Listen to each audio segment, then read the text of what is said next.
If we talk about if we talk about the modern science topic, if we talk about the modern science topic,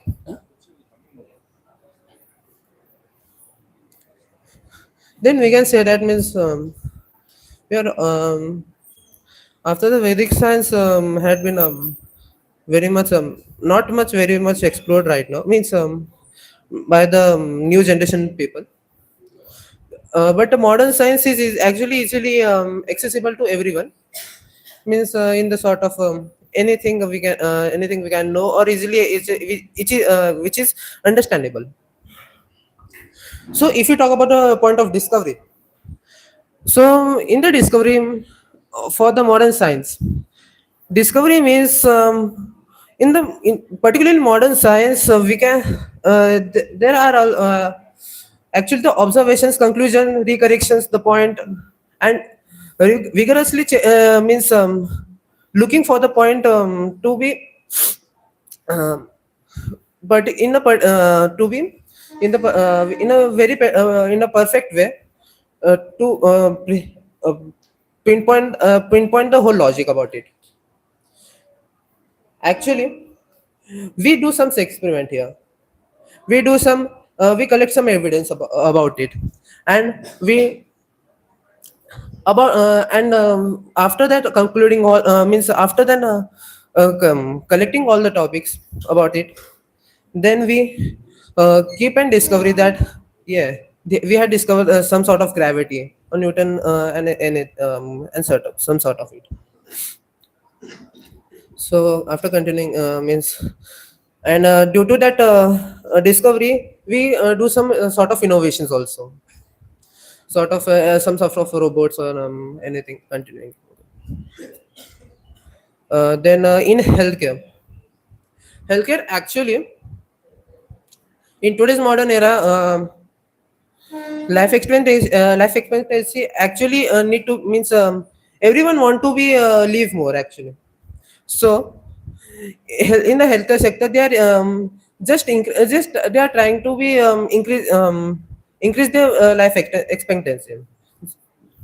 And like the in the corona time also, the modern science also actually helped to cure many of the diseases and sort of and in means making some very much good effective vaccines to cure the virus. So in the modern science we can see the healthcare option also and the space research. And actually space research there are some points in Vedic science means they are logical, but then also we can there is only the theoretical part of it on the Vedic side. Means we can actually prove that the thing that in the beginning of the universe we can see that all the everything has been made by the god. In the space section we no, sorry, in the Big Bang section actually we can see that uh, not every anything can be, come from that small sort of atom or some sort of explosion, but we don't know any means we can't know about that how really scientifically by the logical explanations we cannot know that how had the god made this universe. So but by observation of some sort of rays actually we can estimate our date for the creation of the universe. And that and then in the advancement in the space technology is that we can now explore means the whole whole side of the means we can explore now the universe and see that there are many complex reaction whi- um, which actually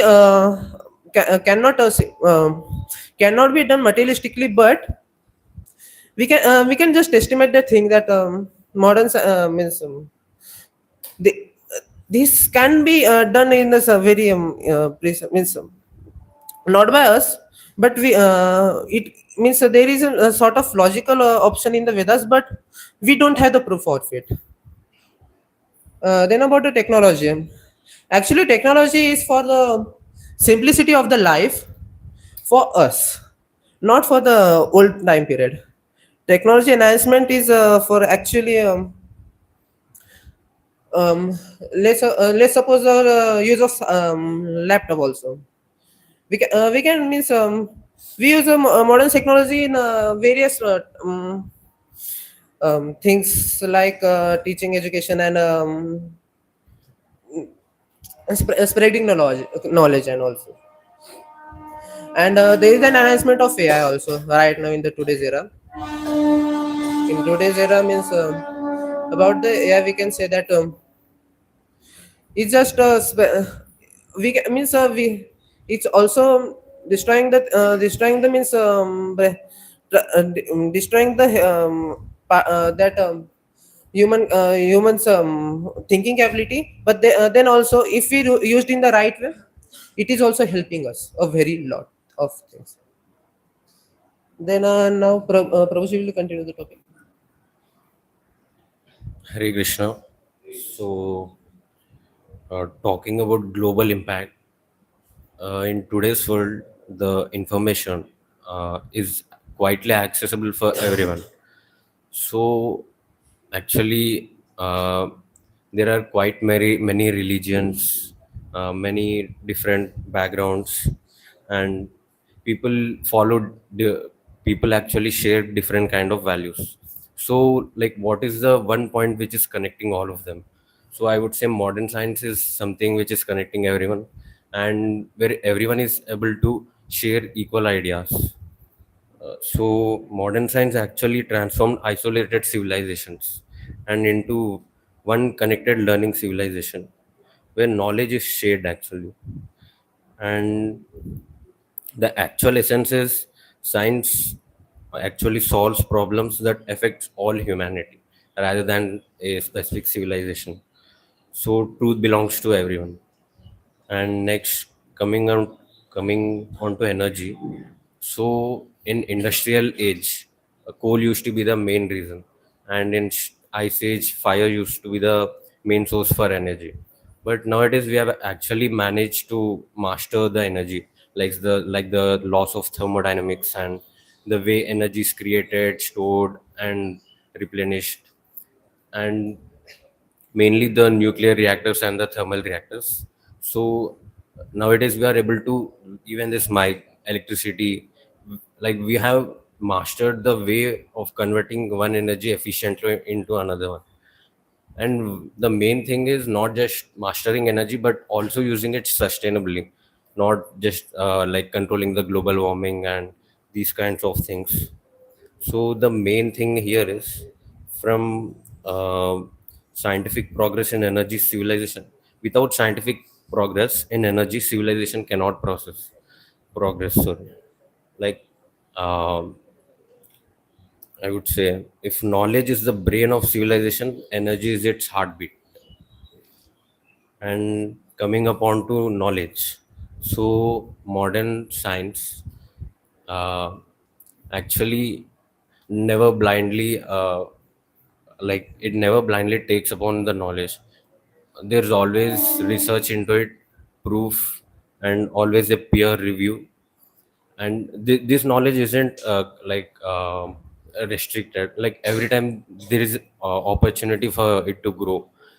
Like if you look into scriptures, there is a set of knowledge, but the modern science always looks upon increasing the knowledge. They never like restrict it. And like in today's discoveries, like I would say um, artificial intelligence, biotechnology, and like in Vedic times, modern physics was actually available but they never really got deep into it. Like, if today's science says that even in atoms, even in electrons, there are nearly more than 100 kinds of particles which are found, but this was never found in Vedic times. And this is actually helping to build upon quantum things and stuff related to biotechnology. So I would say modern scientific knowledge is humanity's greatest inheritance, because every generation adds to it, not just directly taking it. And next, coming upon its self-correcting nature. So science does not protect old ideas; it protects evidence. Actually, science never takes upon ego. Science, the reason why science is actually, what do you say, like everyone accepts it, is because it every time tries to learn from its mistakes rather than showing upon. Like, science is not powerful because it never makes mistakes, but science is powerful because it never stops correcting them. Progress is only possible if we are willing to improve upon it, and science actually does it. Thank you.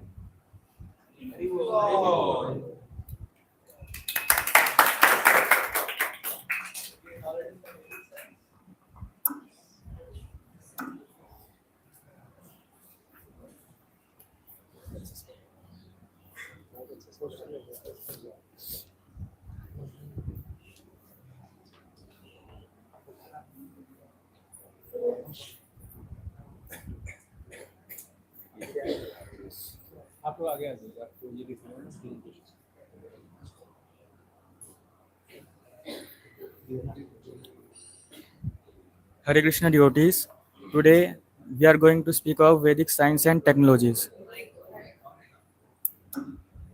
Hare Krishna devotees. Today we are going to talk about Vedic science and technologies. So, modern science is all about creating facilities and improving technologies and exploring the universe, but it does not really know about where it will end us. And they do not touch the concept that why, like, what is consciousness and why we are here and what is life.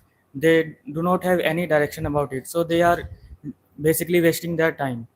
So, whereas in Vedic technologies, we talk about matter and consciousness is the fundamental fabric of reality.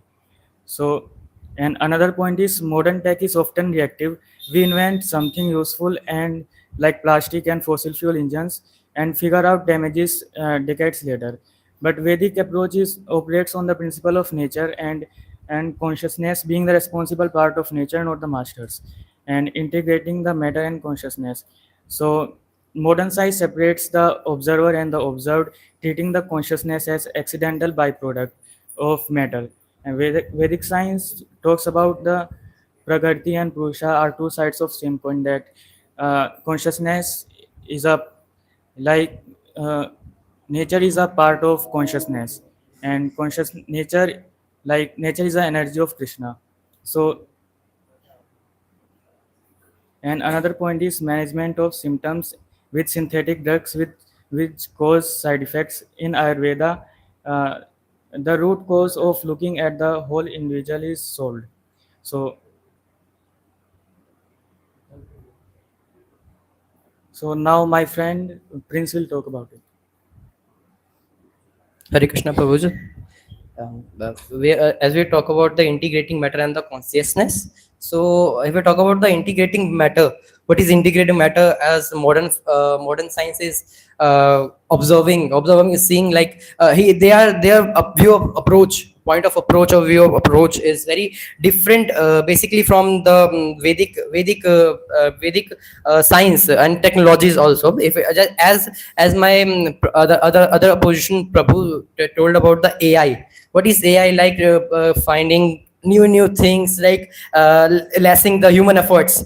But I want to say, like, they are reducing the human efforts. Ultimately, what they are doing, they are cutting the branch of the tree on which they are standing. like they are cutting from the access. Like I was preparing, I'm preparing a new technology, new software to help the like Flipkart minutes and anything, Amazon's anything. But ultimately we are getting getting matlab more lazy because of that easy service to us. And if I talk about the why I said the branches of the trees, ultimately it just affect our future by that for the next generation. And if we talk about the holistic and health and versus symptom management, तो modern में ऐसा होता था, management of system with systematic drugs which cause side effects. मतलब we are finding the medicines, we are finding the vaccines, we are finding MRIs, we are finding CT scans, we are finding everything, but we are not ultimately we are getting side effects, cause effects of other thing, allopathy and all other thing. But if we talk about the Ayurveda, in Ayurveda there is the Ayurvedic researches like Vedic science of life, which is called as a Vedic science of life, treats the root cause of, like they ask about the what is your cause, like they don't they focus on the trauma, the cause of trauma, cause of symptoms, and cause of all the things. The whole Vedic individual मतलब पता करने की कोशिश करते हैं कि उनका root cause क्या है. If we talk about why is the is a point, like why is the specific person out of the balance with nature, like they try to search about the कि why जो ये दुनिया मतलब जो person है ये इस nature के बैलेंस को क्यों बिगाड़ रहा है, मतलब why is not why is suffering all those miseries. So they try to prove that, they try to be far away from that thing. Hare Krishna.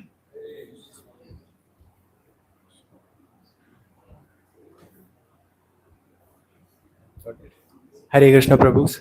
So already such a fantastic points have been made by my teammates, and I think by this time our dearest Prabhus on the other team are also secretly convinced, but I can understand they have roles to play right now. So fine, we are continuing with our part, and they are saying today modern technology is doing this, doing that, but well, I can thank you. I can thank you for creating nuclear bombs. The humanity is certainly indebted to you. You said we have created vaccines. Well, Corona in itself was a product of modern technology. You want to do some research, which is totally unnecessary, but you want to do it. So Corona came, and then you said, "Oh, but we made vaccine also." That doesn't make any point. Then even today you cannot improve yourself. You come up with some plum pudding model, then you come up with a later on model, then you come with another model, then you can say no, this is also right, another model, and you say you are improving. We have never heard that someone created something in Vedic eras and then another scientist came and said no, this is wrong. Another Acharya came and said this is the right model. You today cannot even have clarity after having so many machines, so many books, and still you go to Vedas to understand what is the answer to things. Even your greatest scientists have been studying Vedas, whether Schrodinger, Einstein, Heisenberg, everyone is studying Vedas, but your egoistic scientist on the other side says science is totally independent. Science is not independent. Science has been continuously studying Vedic science to get its feet onto what it is today. You today can't make bridges. They fall down in 2 days. We have iron pillars, which is still not rusting. And today you cannot find the technology on which that is standing. And you talk about that science is progressing ahead. And what's the point of that progress? Today, Vedic science has been focusing on the point that gives certainty and peace to humanity. Today, you are creating AI. What is that AI doing? Nothing. Creating depressions, creating job insecurity among people. So that is what the modern science has focused on. We have development of zero. Today, none of your computers can work without zeros. We have observational. You talked about we are doing space explorations with all these machines and all. Okay, totally fine. We had so many, what do we call them? In Jaipur we have, and those tourist places also it is there. Jantar Mantar, we have Jantar Mantars. created without any like at those times, and we were so ahead of time at our times. So today science is doing nothing. It's just a theft of the Vedic science, taking it out, putting it here, and that also they cannot do it properly. They are creating problems in that also. And today your science, even to hospitals, doctors, we go, initially they try to do some, okay, this medicine, that medicine. By end of the day they say, Prabhuji, please improve your routine. That is what you say, and that is what Ayurveda has been saying, that improve your overall lifestyle to live a better life. And you at the end, after beating around the bush, come to Veda and then say, okay, you can do this what was already insisted in the Veda. So that is it, Prabhus. We don't already, it's done. We, if you have any questions, we can take it. Fine. Okay, I have free rebuttals. I have free.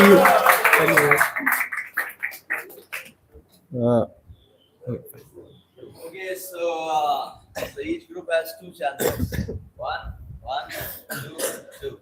Right? So we'll start a debate round and each group has two chances. So you can think deeply which 2 points you want to address. Huh? And then discuss, think, and then take it up. Huh? Yes.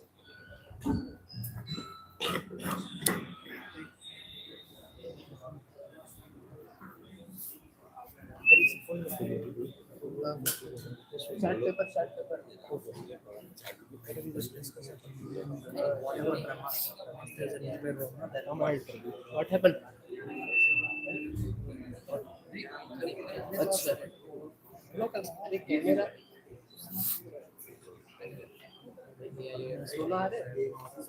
It's fine, Prabhu. You can only start actually.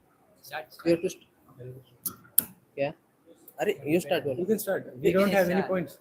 We have Okay, said our okay. points. If you have any arguments, we can continue. Okay.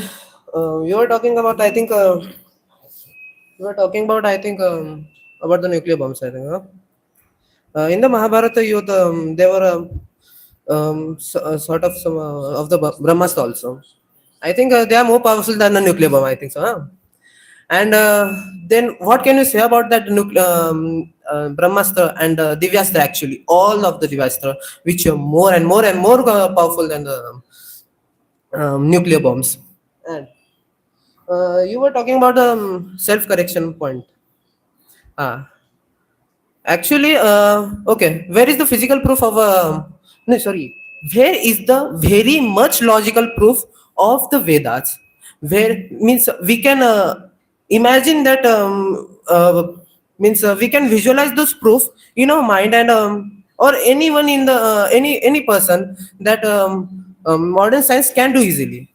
Okay. And you were talking means self correction.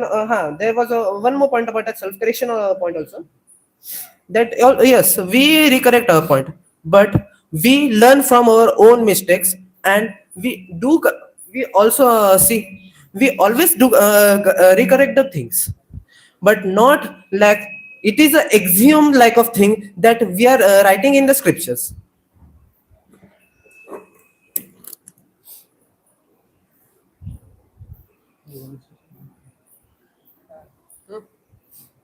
You can add maybe.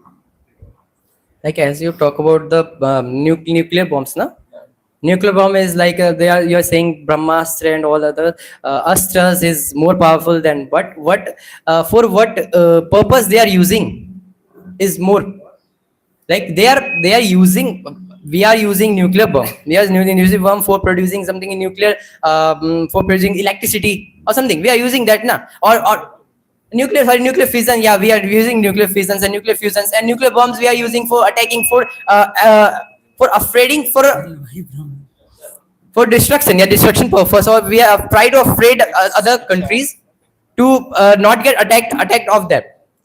But Brahmastra is used to, or other astra is used to, I mean to say, they are using because of to win over the other adharma.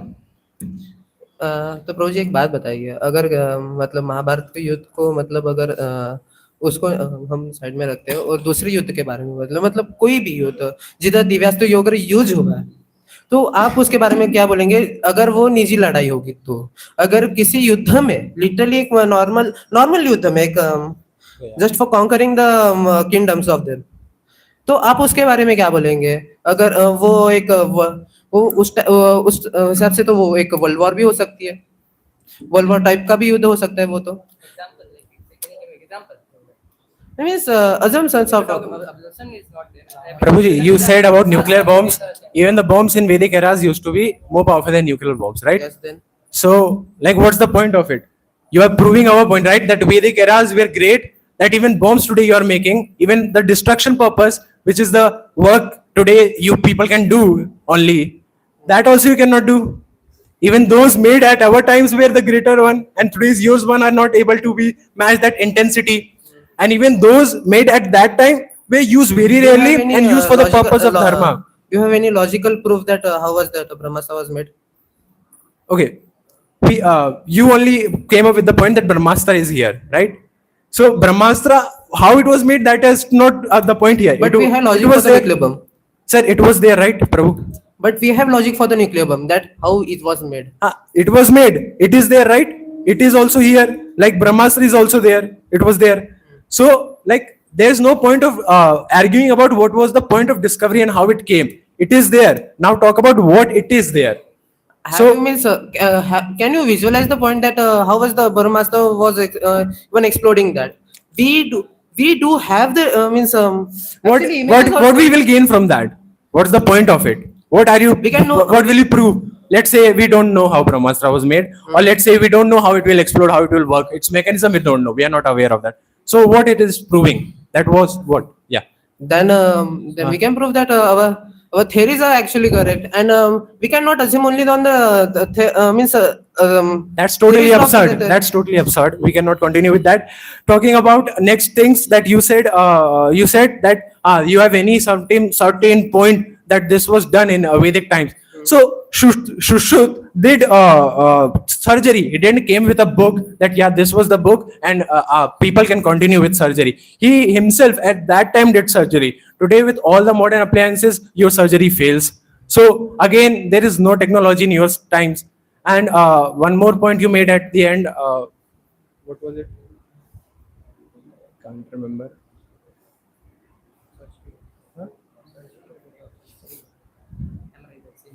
You said something. Self-correcting. You said self-correcting. So first of all, you have to self-correct if you are making mistakes. The audacity to have it on there and say claiming that it is a very good thing. You have to say sorry for your mistakes. That is not something great if you're saying sorry for it. It is very basic decency. Even you should thank Vedas that they were never making mistakes. And like if they would be confusing us this much, you would not even be able to start at the point you are starting. So there is no point of saying that okay, we said sorry, that is very great. That is nothing great. The accuracy over here is something great which has to be accepted. Okay, I think first topic we were talking about the healthcare topic now. Then okay, if you having some sort of disease right now, okay, you will approach the Ayurveda right now. You- Why not? Okay, how much time it will take to cure you? The stipulated time which is described for it, it will cure in that time. It will cure more than the normal normal means in today's by today's medicine we can cure actually faster. And though we assume that there are some sort of some sort of infections or anything that comes to our body. So then we take a medicine to create another disease. So what's the point of it? Why would we take a medicine to But create right now, another what disease? what is your need right now? If Our- you're having a disease, My need is my health. Huh. I won't take a medicine which is going to create side effects and giving me another disease. Okay. So I will go with Ayurveda. And even with many diseases, you don't even have a solution of it. Cancer, you don't have any solution to it. Many other diseases, you don't have any solution to it. Ayurveda is still treating them. And we don't have any explanations that in Vedic era, maybe even that knowledge is lost how to cure that thing. But still we are curing to a large extent. We didn't heard anyone dying of cancer in Vedic eras. So certainly it's your inability to create vaccines and things for Ayurveda. Even for many diseases, you have created vaccines to prevent it. You have not created cure for it. So even in healthcare also, it is totally like modern science is totally impractical. They cannot do anything. Even what they are doing, they are creating 10 back problems for that.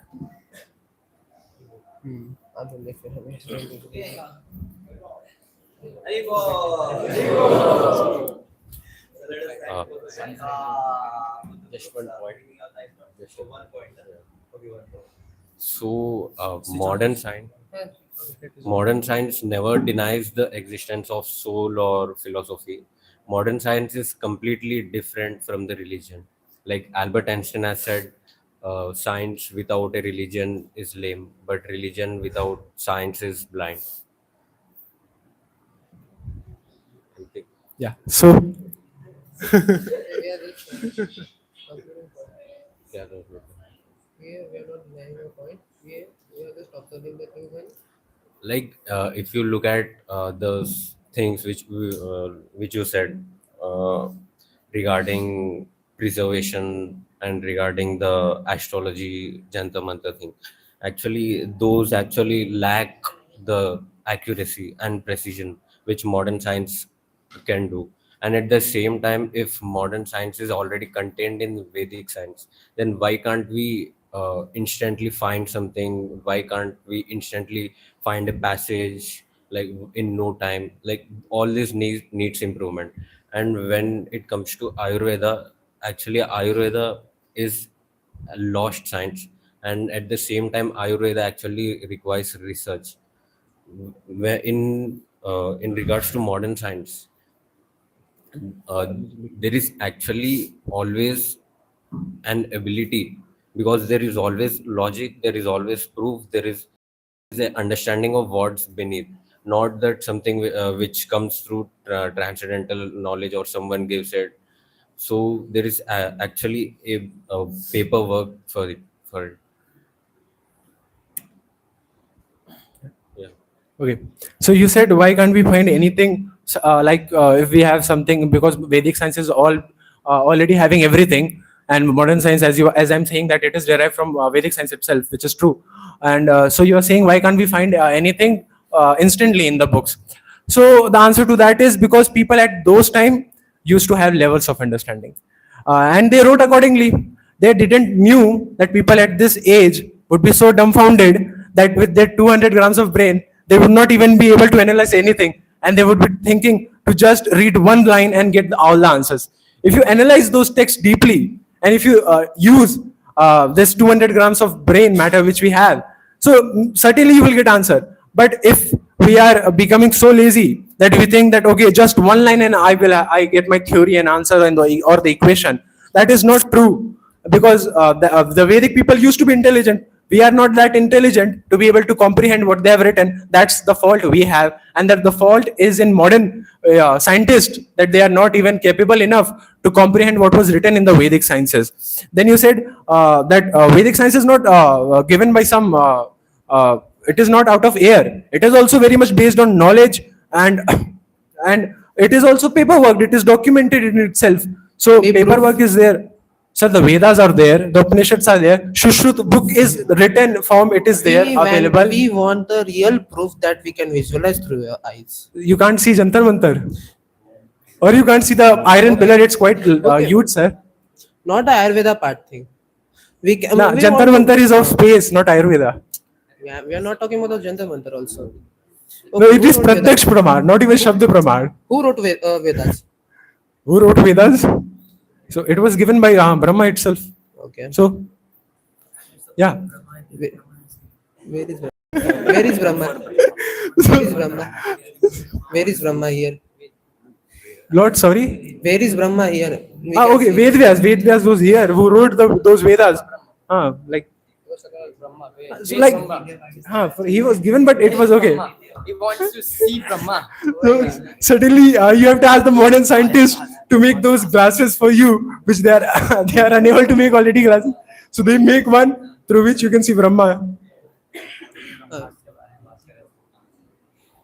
You only said that Brahmas was there.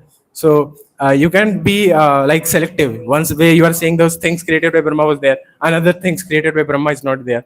So like be at least straight from like one point you take and be there. Don't like jump here and there and so you can't talk both sides, right? Okay, okay. Don't show duality nature. Duality. We do have duality nature.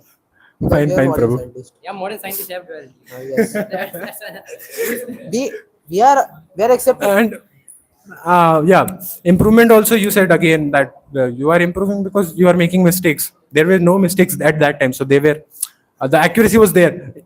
He also said about precisions. You go to Jantar Mantar, they are still very precise to their points. And even from getting exact details, what are you gaining from it? The people are still depressed. You are still trying to find new things. The people are like, what will you get knowing what's the exact distance between the sun and the moon? You won't get anything at the end of the day. Vedic sciences had information, but they didn't focus on producing unnecessarily information. They focused on getting what is necessary for us and the abstract thing, that is the peace of our mind and our well-being. That is what the main focus was. We are not going for excessive AI for no use. Even though there is no use, we have to create new things, invent new features. Actually, everyone is using AI. Even the most of the Vedics also have been using AI for extracting this knowledge. Terrorists and scammers are also using AI. Yes. So it is having disadvantages only. Course is using AI today. Why STW course? So,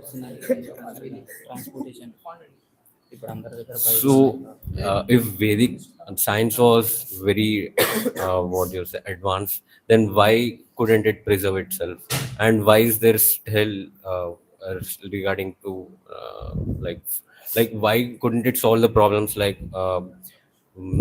I would say transportation and food related health index, communication. Like today we have nearly mastered it, or even we are. Food you have not mastered. Still, Africa is suffering from food shortage. But we have never heard that there was a famine in Vedic ages. People were having enough to eat and enough to be there. So there is no food shortage in Vedic eras. Instead, the food shortage is now. Even small things happen, a small weather change, and there is no Who food to told eat. you, bro? In Vedic times, food shortage is not there. You have seen there. Like Huh? it is Who not told you? nowhere it is documented It's that there was a famine in you Vedic are just ages. saying from your 200 grams of grain. Who said? You are in No, the it is Vedic it is times? very much documented in our scriptures. So in those scriptures there is In no scriptures, mention of famines. Yours there are a lot famines, and yet still we can see Bro. famines are there and people are malnourished in Africa and all. If Vedic science was that advanced, why can't they increase the food production? And why can't they Yeah, that was our ease the point. communication skills? In Vedic times, the communication was very time taking, right? Why can't they means advance that one? Why can't they work out in that one? Means why can't they in nowadays we can travel easily between two cities or now. In that times it was time taking, right? Why to time waste? If they have advanced technology, why can't they give to normal people to increase their transportation? In that times, going to one city, they are taking so many days. Why can't they increase the transportation and communication also? In that days, communication through letters only. They have only about communication around only their village, like that only. So my final point is, if Vedic science was very advanced, then why couldn't it preserve itself? Why did Britishers or Mughals take upon it? Why were they able to attack? If Vedic science was very advanced, why couldn't they use some kind of weapon? And the main thing is Vedic science actually has ingrained religion into it, and modern science never denies accepting some religion.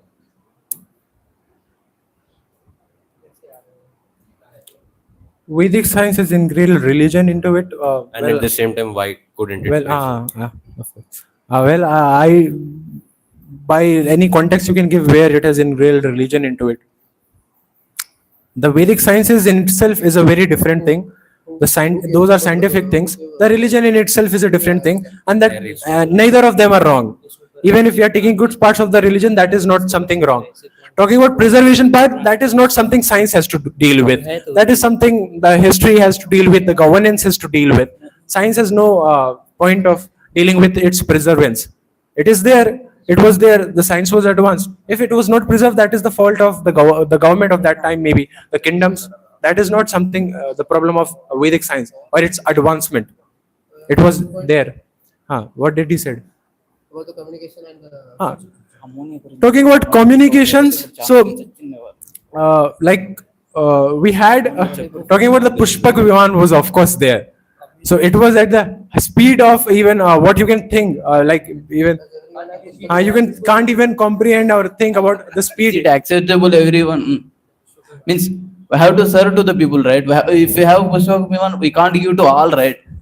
Uh, Means Today even like you can't provide able to provide bullet trains Yeah. to everyone. Certain countries have it, but But- normal ones was there Bro. and normal is still there. we do not need bullet trains, bro. At least we have need trains. So In they- Vedic times, trains are not there. They Just were- in bullock carts they are going. So they- We are it was telling there. in one. It was there, Out bullock- of 4 people, only one accessing. So Pushpak bullock carts Viman, were there. Bullock carts were there, right? Ah, So there. they had to go in that particular distance. Their work was done. They had to come back. They didn't have to take stress to go to Thailand to enjoy their vacations. So it was that. Okay, bro. If you want to go to, if they want to go to holy places, they will take 5 days and 6 days to go to holy places. They are wasting time, right? If you They have, were not wasting time. That was the point of life. Today, you think going to That a was the place point in of- 5 minutes and watching phone over there is the production of time, while going okay, to a bro. Okay, particular okay. place. Okay, you follow bullock carts 5 days, 6 days. You go to holy place like that only. You are Certainly, bro. Instead, I that could was use the- now technologies to do the mantra meditation more. you are supporting there. Vedic science, right? Then follow certainly. Vedic science. Okay. Very well. Okay, so let us thank all of them. All the chanting 3 times. Haribo! Haribo!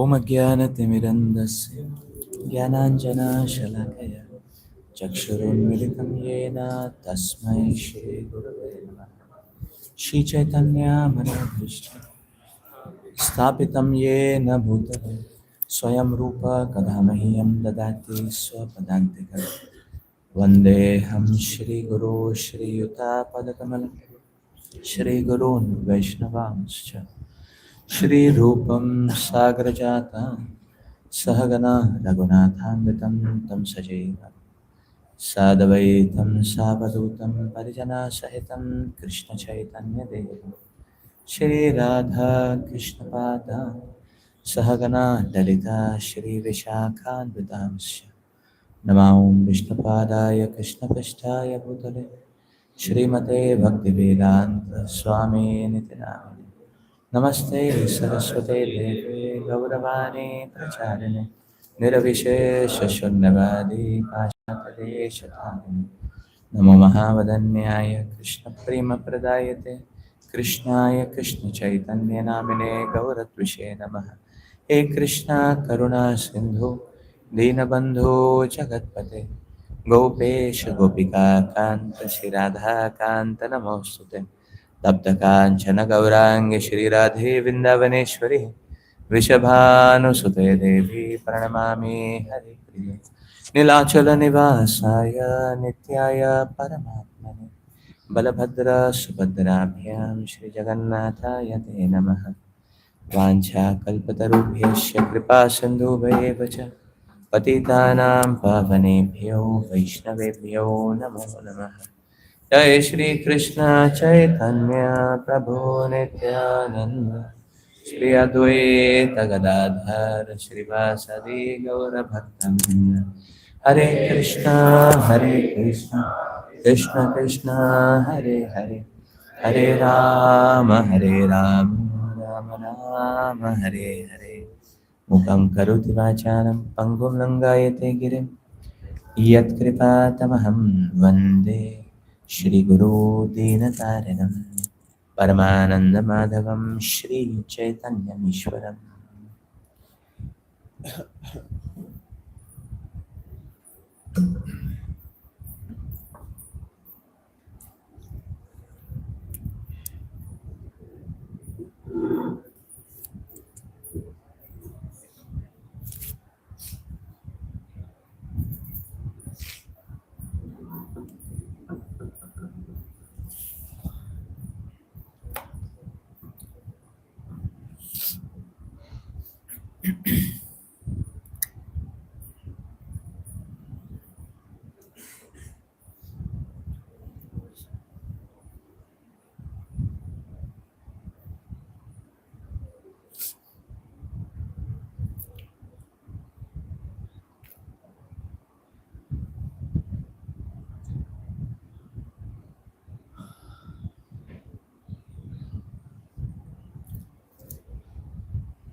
Prabhu was mentioning about Einstein's statement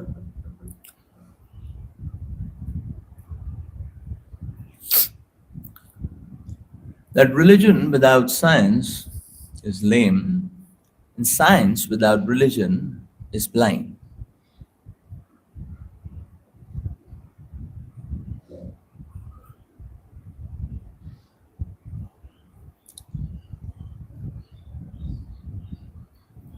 With the modern day efforts,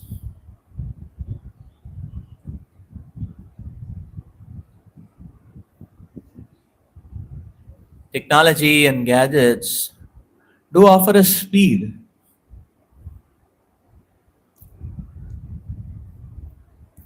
but there is an absolute lack of directionality. Now, if the question is asked out of a lame man or a blind man, which one is better? What do we want to choose? Blind man who can run here and there very fast, or a lame man who has vision, who has directionality? Why is this blindness coming in modern day efforts? This blindness comes from that one point aspect of denying the possession of God. Krishna Surya Sama Maya hai andhakar, jahan Krishna tahan nahi Maya radhikar. So there is acute blindness all around in this universe. And modern day efforts of exploring and understanding the world are groping around in the darkness. And darkness is there because of not accepting the Supreme Lord. So therefore we see that so how do these two approaches of Vedic science and modern science differentiate with each other? Something like this. Modern day science only captures and focuses on one dimension of reality. The entire modern day science is limited to one dimension of reality, whereas reality is not one dimensional. Reality is three-dimensional. Modern day science just focuses on one dimension of reality, and that is matter. Matter is just one dimension of reality.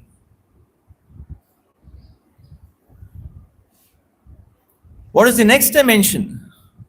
The second dimension of reality is spirit.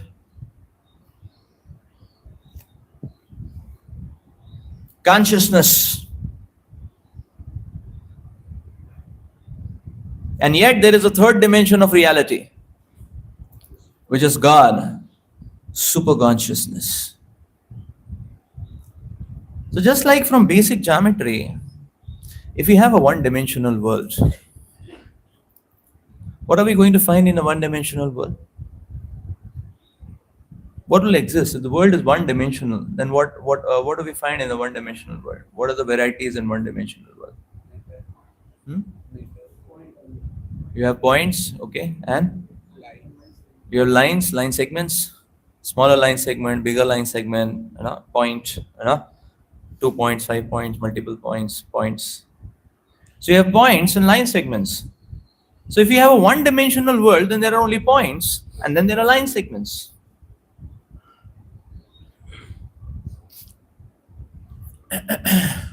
That much is the limit of variegatedness. That much is the limit of richness. That much is the limit of experience. Now suppose the world becomes two-dimensional. Then what all different objects we have in a two-dimensional world? Yeah, now we have squares. Now we have circles. You have plane. Your pentagon. Your parallelograms. Triangle. Different curves. So does variety increase? Does richness increase? Do depths increase? Does the experience increase? And now if we have a three-dimensional world, then what are the objects in a three-dimensional world?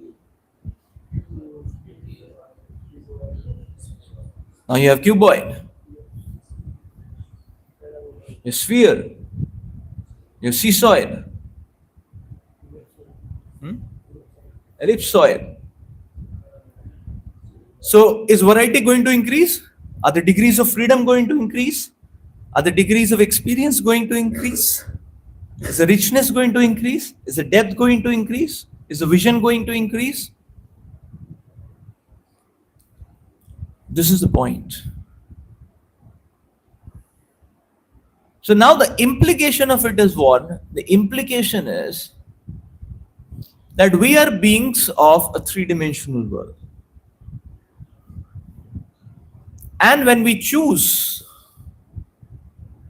to confine ourselves to the understanding of the atheistic materialistic science, then we are confining ourselves to a one-dimensional reality.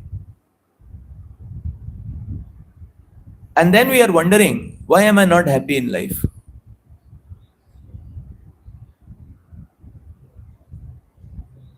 Why is my family breaking apart? Why are there fights and dissensions? Why am I empty? And so on.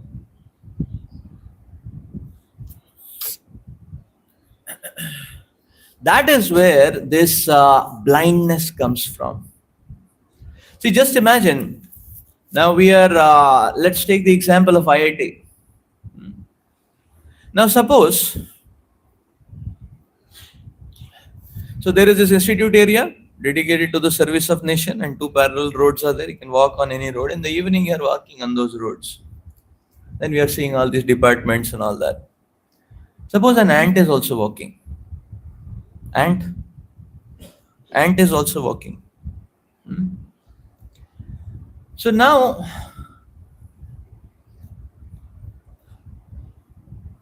for an ant, the world is how many dimensions? 2 dimensions at max, right? For an ant, the world is 2-dimensional, is it not? Now the ant is walking. Firstly, is the ant going to have any understanding where it is? This is IIT, you need to give joint entrance examination. To be able to enter, if you get a higher rank, then you enter computer science, which is immediately next to dedicated to the service of the nation. And then comes architecture, and then comes mechanical, and then comes Vigisom management. Will the ant have any understanding? Now in front of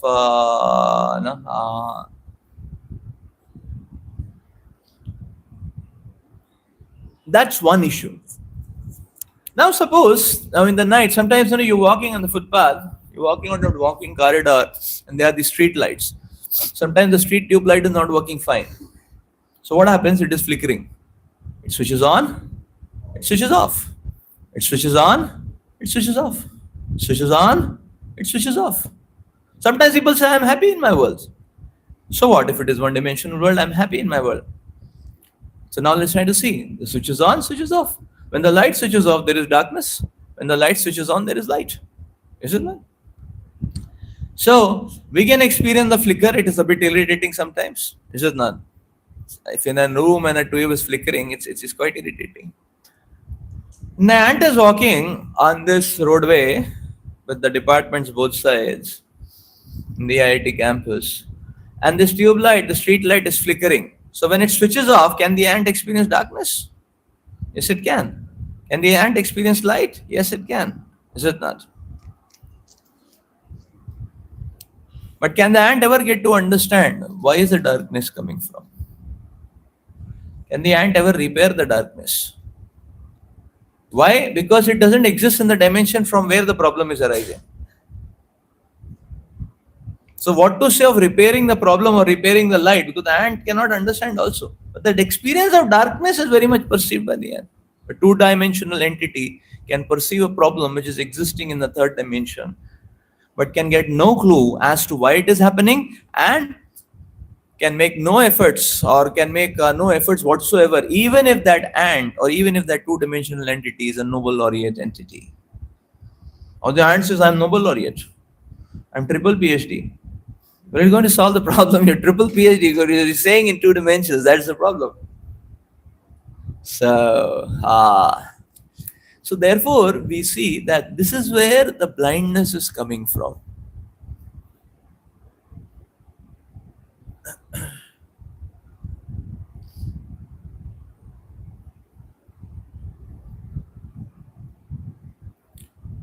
One of our devotees,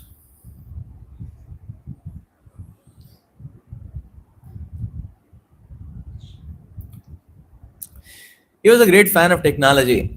So he was very much, and he was thinking, oh, I'm going to IIT. He was very excited and all that. So I'll do something and I'll make something good. I want to play around, do something, make something impactful, meaningful, this, that. He was very excited. He got admission in electrical. He was a 9-pointer. And then he was looking forward to, he became a devotee, but still he had that grace and he was very happy.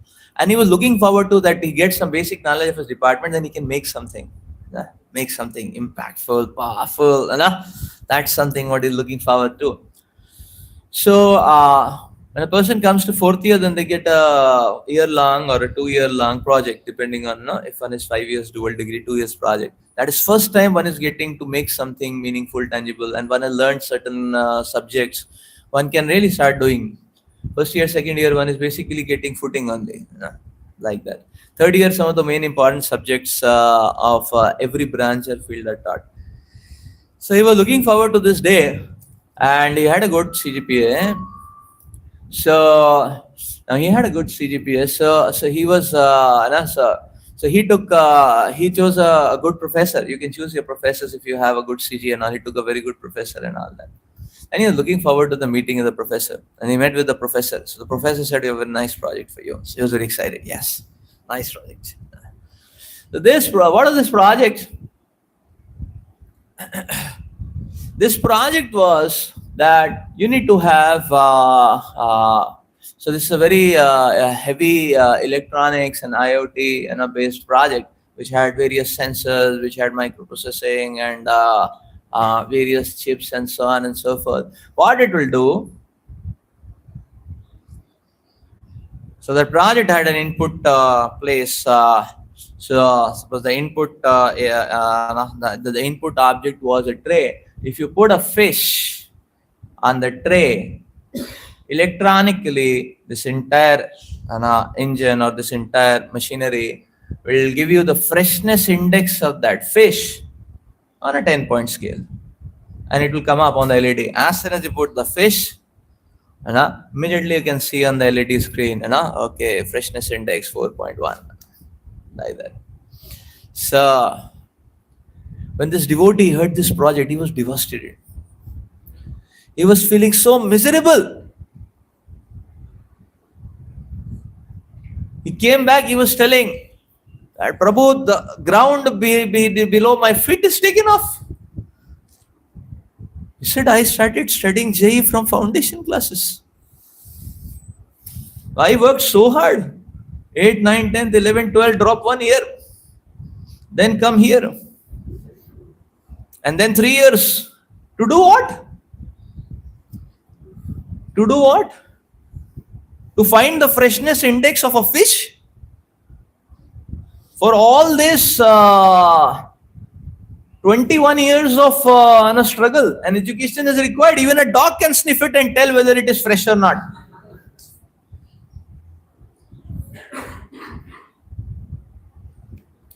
This is called as blindness, purposelessness.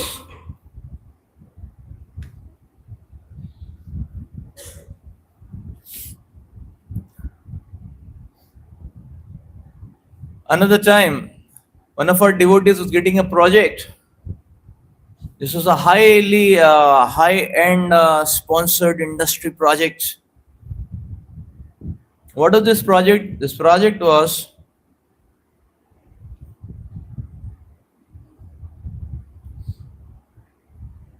soap bubbles. Some soaps give bubbles. This project was to make a material or to improve the material for the luxury soaps. What is expected?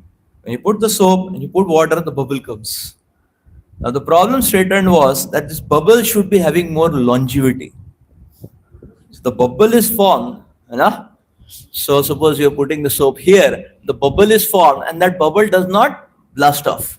It bubble stays. So here it forms, then you can give it a bounce, it will come up and then land on your nose and then land here and then land here, then go here, like that. To increase the longevity of the soap bubble of a luxury soap.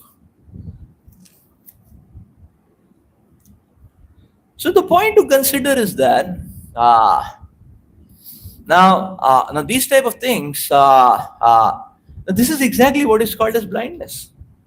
Is our intelligence meant to give this kind of titillations?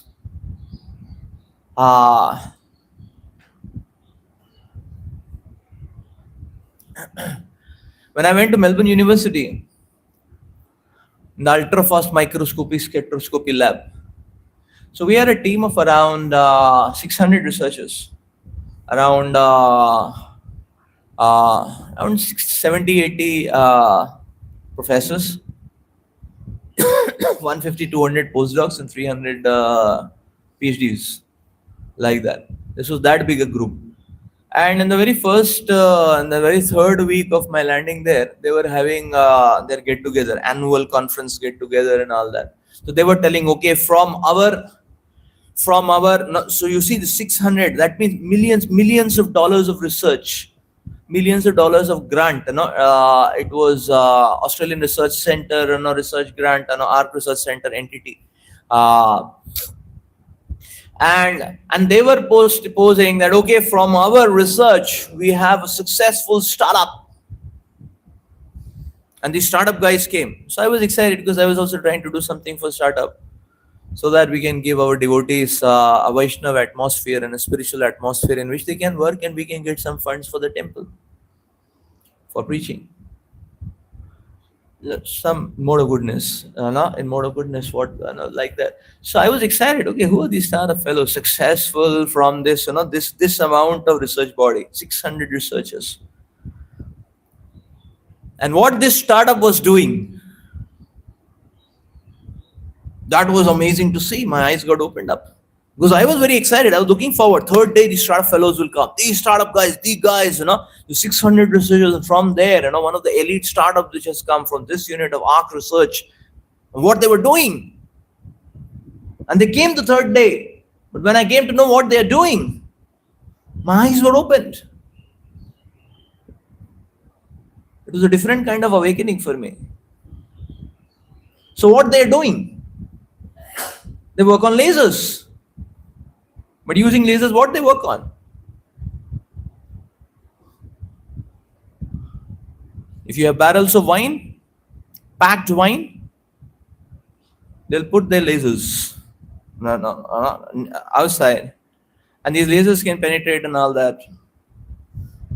And refraction, reflection, whatever. So So by that, by how much light is being whatever, diffused, refracted, or reflected or whatever. By all that, they were calculating the freshness index of wine. Yeah, that's it. Successful startup. Elite in the Arc Center Research Group. That's all they were doing. They were trying to find out the freshness index of wine. That's all. And then another fine day, I was sitting and I was attending a class because I was in the Department of Chemistry in Melbourne. So they were teaching that okay, drugs, not pharmacy drugs. These are real drugs. so, so not medicines, but intoxicants, drugs. So they said okay. So they were categorizing drugs are of two types: licit drugs and illicit drugs. So then they were the focus of the Zoom of the conference was illicit drugs. What was so then they were talking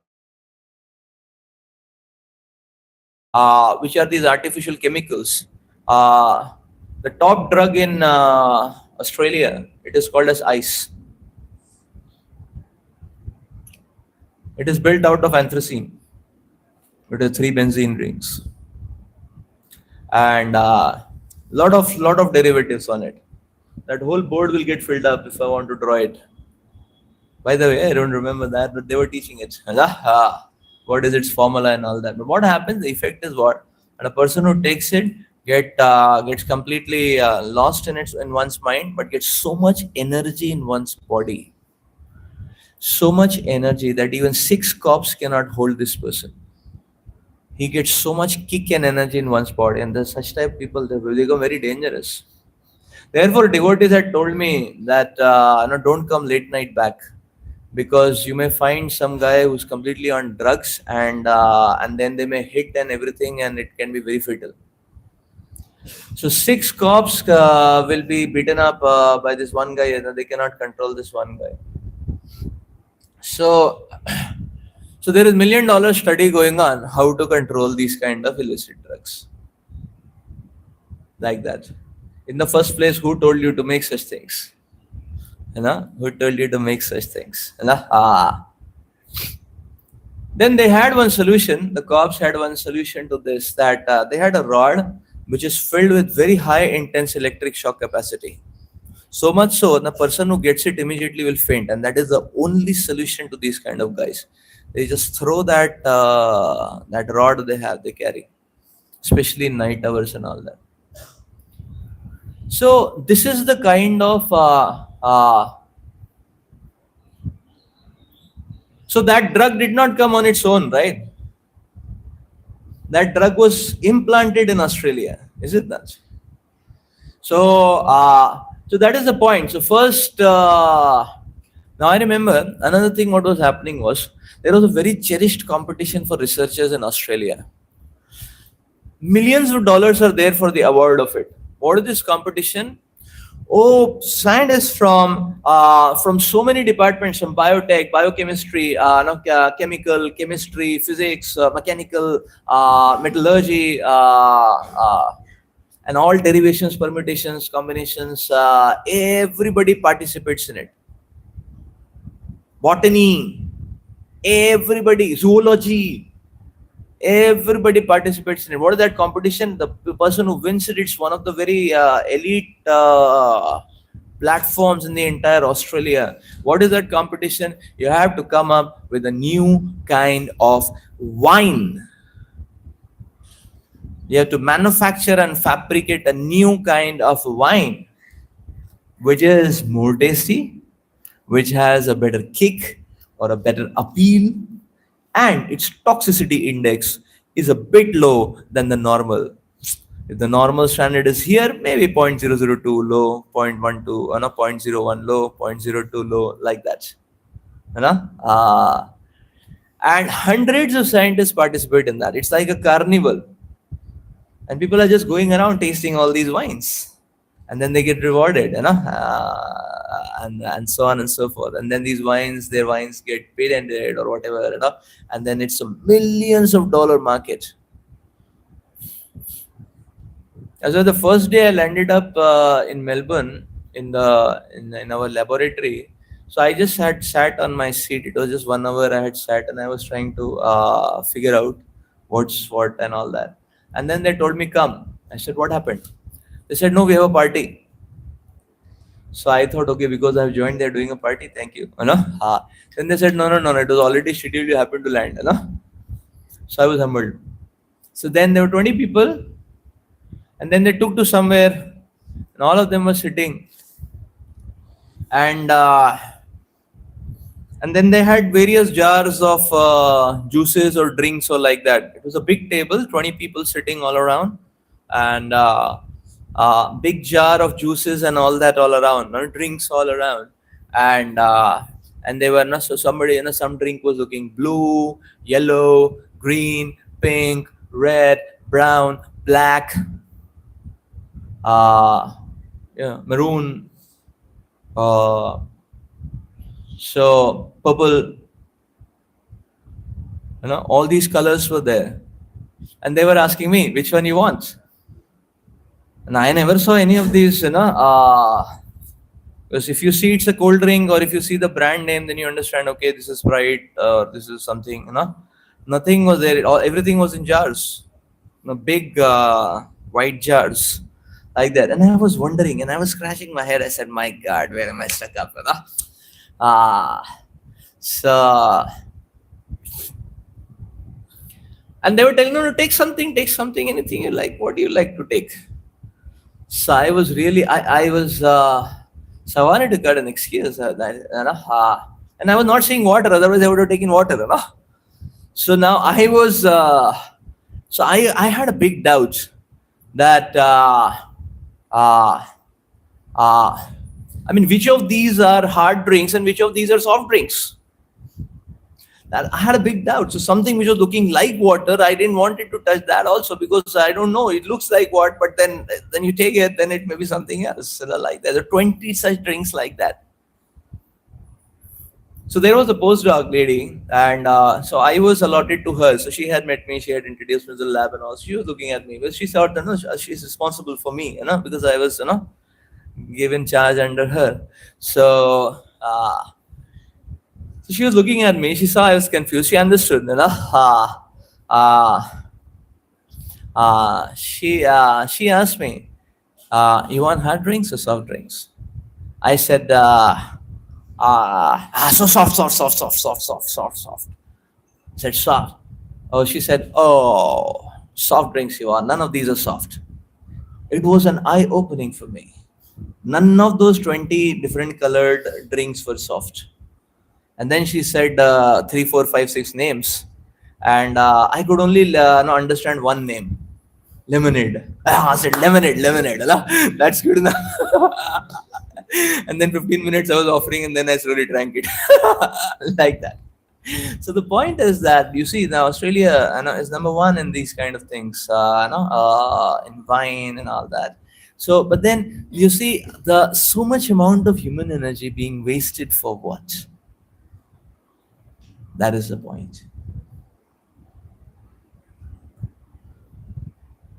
So much amount of human energy. Therefore, when Krishna is not established as the goal, then there is an absolute lack of the sense of directionality.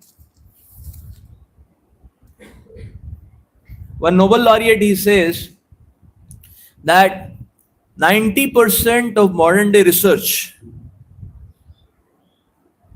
is completely focused on just two areas, mind it. One is warfare, second is consumerism.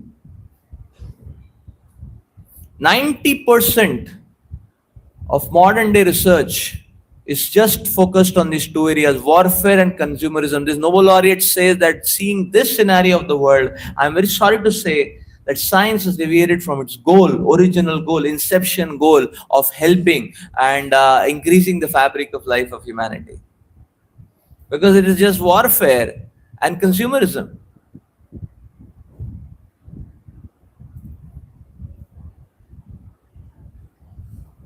It's only a feeling which has been indoctrinated into our hearts because of the modern day schooling, which makes us feel that modern day science is unbiased. Oh, it's an unbiased exploration for the benefit of society. Not at all. It is not even 1% true. Modern day science is never unbiased.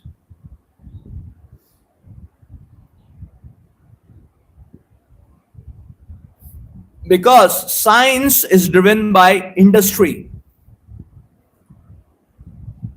Science is driven by industry.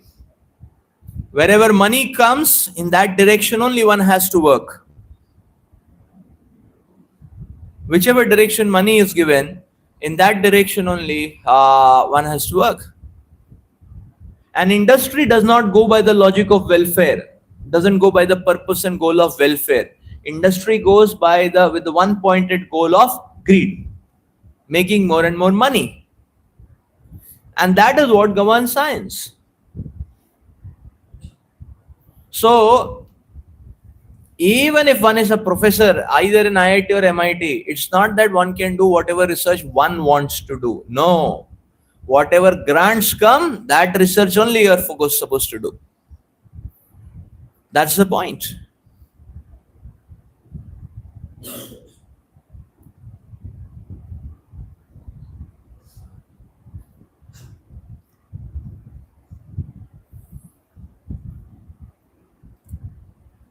Therefore, as the modern day things are taking shape, see, that's what happens is that as time passes, one may say, okay, I am atheist, so what? But I am a good man. I am honest man. I don't usurp anybody else's money. See, what is the problem with atheistic mentality? As time passes, the problem starts showing up. Therefore, we will see that modern day,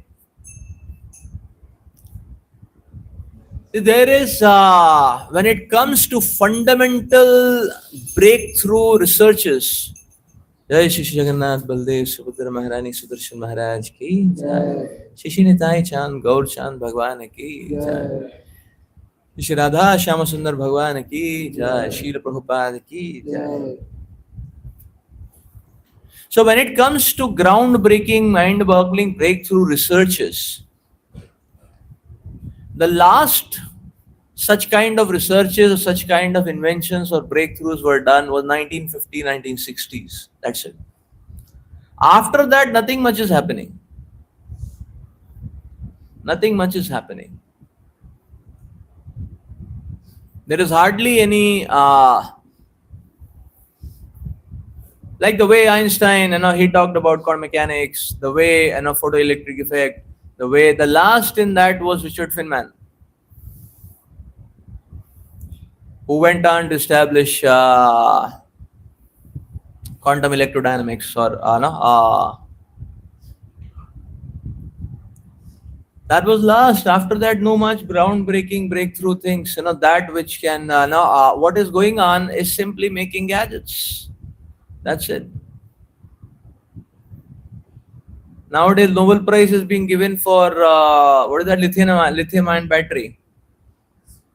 So, where is making a quantum relativistic modeling or quantum electrodynamics modeling, and where is the lithium-ion battery?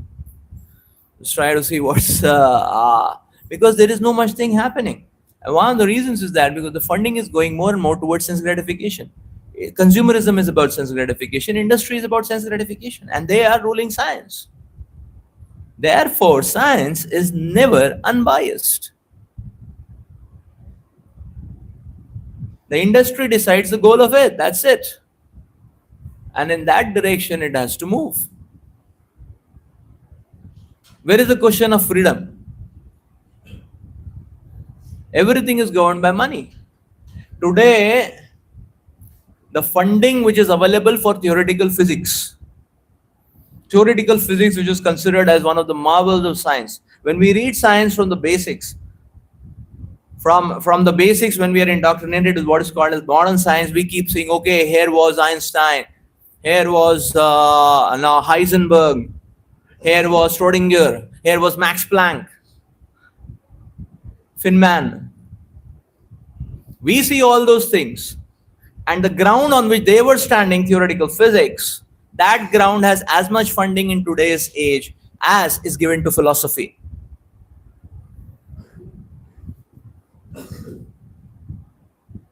So what kind of research advancements will happen?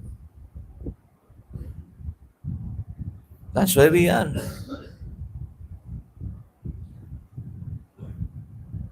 So science is not unbiased.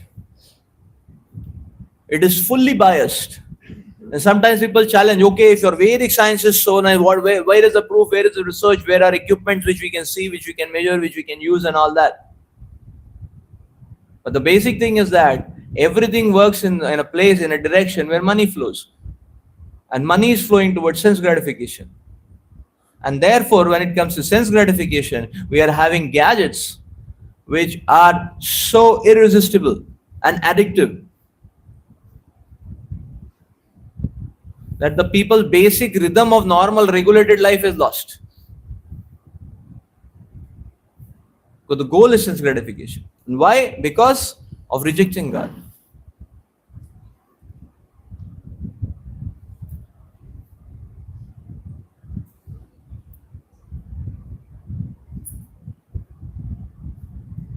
Because of rejecting God.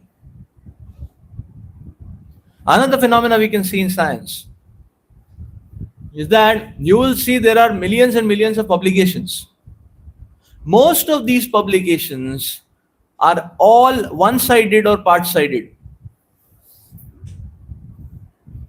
Nobody is concerned about giving a solution to the end. I'll give you an example. Like say for example,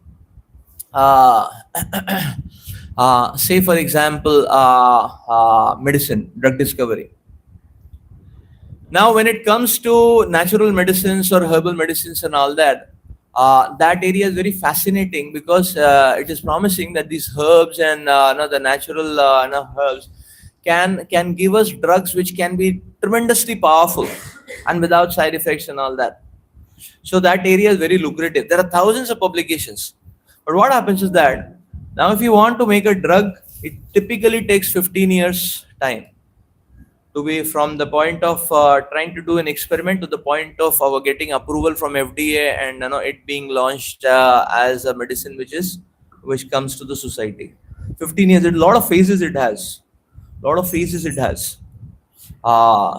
it has a lot of phases. First of all, synthesis, then checking and simulating its biocompatibility, effectiveness, then rat testing, and then alpha testing, beta testing, gamma testing, and all that, and then it gets FDA license. You get it for the drug. So now there are thousands and thousands of publication. So the whole process will require at least 30 to 40 steps. That means 30-40 publications. So what these people have done is thousands and thousands of publications. How it is that okay, if this is a drug, a particular herb can suppose is for multi-resistant tuberculosis, suppose.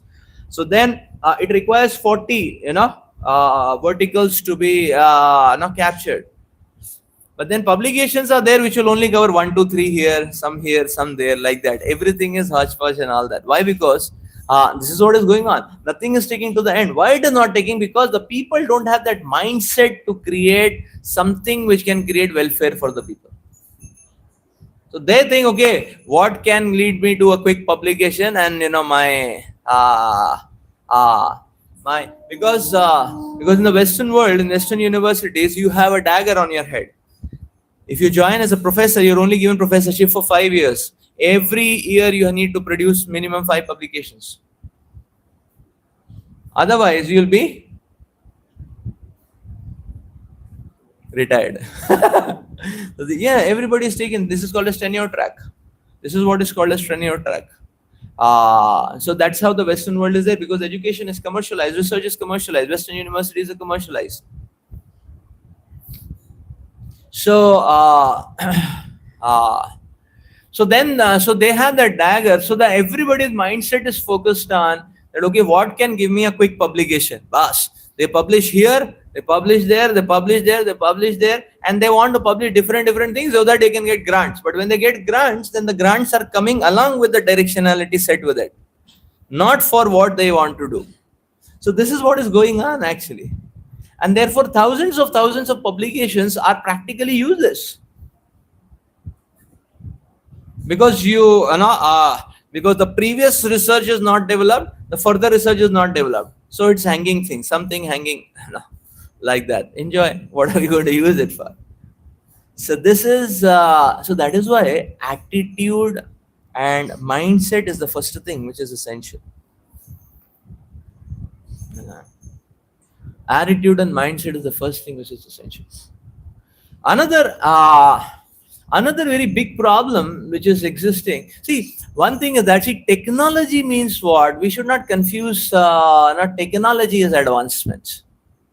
Sometimes people may say, okay, gadgets are coming. See, many times technology means what? There is one principle. Suppose change of energy. On that principle, you can make 1,000 machines. On that principle, you can make 1,000 machines. See, heat and cold, the energy transformation. On that one principle, thousands of machines can be built. So we are building one more, like refrigerator also works on that same principle. Heater also works on that same principle. So with electricity, conversion of electricity, you can produce heat, you can produce cold, you can produce heat to cold, you can do so many things. So thousands of machines can be built on just one principle. So making newer and newer machines does not mean we are advancing, we are knowing the world much better. It's tapping the same principle. It's tapping the same principle. That's it. Just like, these researchers are making different colored wine. You can make a pink colored wine. That's okay. You can make a blue colored wine, like sea water, blue colored. Sea green, sea blue, dark blue. You can make those wines, but wine is a wine. That's the problem. So why wine will not change? Because you're sticking to that same principle. The principle which rules everyone's heart is money, sense gratification. So in terms of knowing the world also, one is not increasing. Why? There is no much gain, there is no much advancement. Technology is not the barometer of advancement, because you can make thousands of gadgets with just one principle. So we should not get allured by getting the lollipop of technology, and then assuming that okay, this is all in all, and we don't need God, we don't need Vedas. The Vedas are getting us equipped and positioned into a three-dimensional reality of the world. So another problem in modern day atheistic approach to science is what?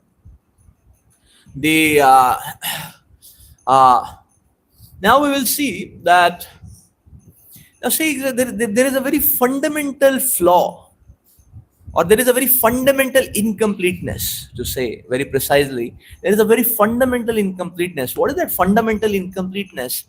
Now we have been studying physics all through, right?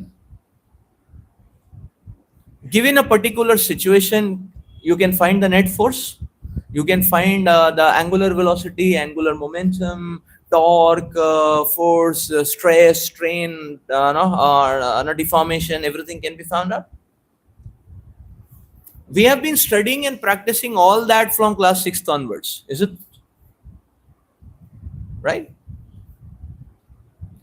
But the very basic understanding of reality is forces do not exist on their own. Forces do not exist on their own. Given a particular scenario, we can make calculations of forces and the net force, torque, this, that, everything. But force does not exist on its own. Force is just the effect. Source of force. Force requires a source. All through we are only studying forces which are effects. Where is the study of the source of that force?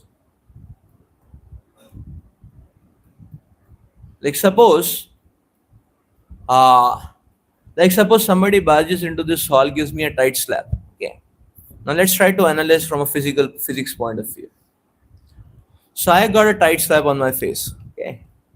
I got a tight slap on my face. My cheeks have been reverberating. Everything has turned red, and it's now also resonating, like that.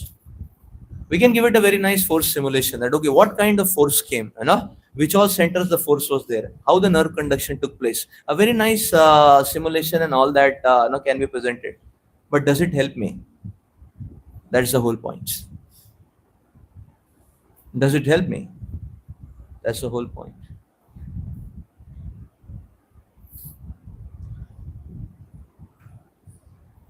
So, so the source, okay, the person who has slapped me, what happened wrong with him? Or what did I do wrong with him? Probably the previous day some plate of prasad was made for him and I ate it up, therefore he's angry, he came and slapped me. So, the solution, now, if I know that, then I can go and cook something from him and offer obeisances and say, Prabhu, I am very sorry. I know not knowing it was your plate. I'm very, very sorry. Like that. Then he may say, okay, be careful next time. Thing can be solved, and he can take some sweet prasad, he can be happy. Is it not? So the whole point is that you see, so knowledge about the force is more important, or knowledge about the source of force is more important. That's the idea. So therefore, when it comes to causation or causality, the science is not very much. It's a zoom out. Unfortunately, the zoom out. Nobody talks about that. Everybody is busy talking about effects. अरे वो आ कहाँ से रहा है ये तो पता करो. That we don't want to worry about.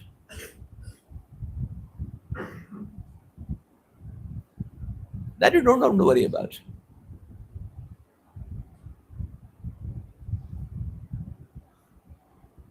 So from where it is coming, then nobody wants to worry about it.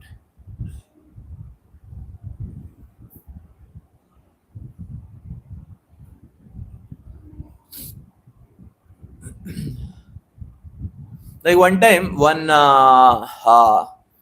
some scientists came to Radhesham Prabhu in Pune.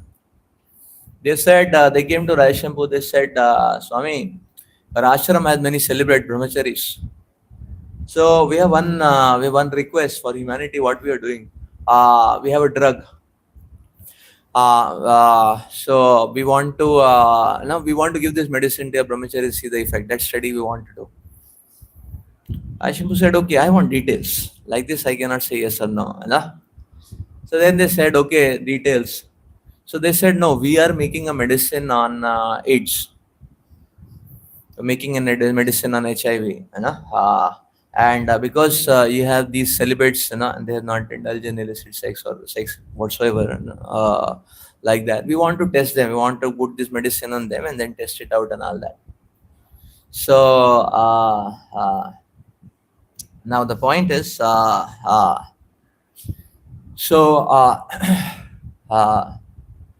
Raishambhu denied. He said, if it is going to bring about the genuine welfare of humanity, we are ready to lay down our lives. We want to make a medicine on AIDS. First, you tell people to control their senses. That should be the main agent of propagation. Now we say, no, don't worry about that. Let people do anything, let people do illicit sex, everything, and we will give them the cure. If you give the cure, what it is going to promote? More illicit sex. Now the people are still fearful. ये पता नहीं किसके साथ that partner उसका HIV ना हो, ये ना हो, तो people are a little fearful doing illicit sex. You create a medicine like that, then everybody, anywhere, everywhere, anyone, everyone, like that, there's a society. Then I should say, for this, for promoting sense gratification, for that we are not ready. But if it is genuine welfare of humanity, we are ready to lay down our lives. All our brahmacharis are ready to lay down our lives, no problem. See, this is the problem. So that is why the attitude has to come first. So there is no study about cause. Where is it coming from? Why is it coming? There is no study about cause. So this is basically, in one sense, this is basically a very childish mentality. Like say, I'll tell you about quantum mechanics. Quantum mechanics is a very much hyped and very fascinating domain. And as we're getting to know more and more about quantum mechanics, there are so many phenomena in the quantum mechanics, and nobody knows why it is happening. Rather, quantum scientists say that this is one science which knows more than its inventors, more than its founders. And there are these acharyas of quantum mechanics like Richard Feynman, and they say that if somebody thinks that he has understood quantum mechanics, that means he has not understood anything. He says these type of things. That means that whole phenomena is so bizarre and so fascinating and mind-boggling. Nobody understands what it is. Nobody understands what it is, but they are just able to understand some patterns of behavior it happens, and everybody is just focused on tapping it. Say, for example, quantum entanglements. Now, the quantum entanglement means what? The subatomic particles, they develop attachment to each other. Electron, electron, proton, proton, ion, ion, So, in phase or out of phase, love story, hate story. Both we know, love story, hate story. So, if two spin up electrons develop attachment for each other, it is in phase. Spin up, spin down, then it is out of phase. So, what happens when they develop attachment? So, now suppose there are these two electrons, they're there now at Kharagpur laboratory, and one of them we take it to the moon. And one of them is here. Then if the moon electron, it goes spin down, so then in phase, this fellow will also go spin down. And this happens at greater than light speed of light. They say, wow, wonderful. Let's make communication technology out of this. Let's tap it. कैसे काम कर रहा है? वो ठीक है. That we don't care. Let's patent it. Let's make a machine. Let's make $1 million out of it. That's it. Isn't that? So very high speed communication, because it's happening at out of phase means this one is up, this one is down. You put this down, this will go up. Out of phase. So like that. So nobody is interested in cause. So people are thinking, okay, I have found this effect, let me just patent it, tap it, make a product, get some funding, immediately I'll be a billionaire. Bas. Uske baad jo hona hai hota rahega. Everybody is of this mindset nowadays. Therefore, mindset has to come first. Then research will become meaningful actually. That's why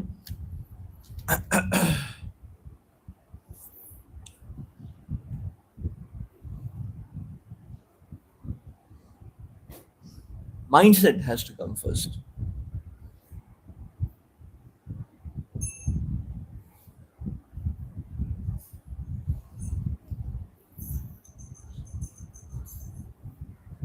So it is wrong to say science deals with problems which affect humanity. Modern day science only deals with problems which are bottlenecks in industrial drive. That's all.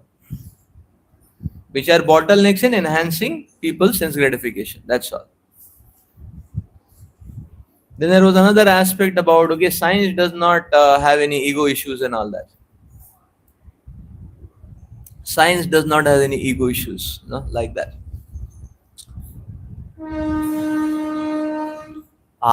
The science is completely based on exploration. You give proof and evidence and it is taken up. Not at all like that.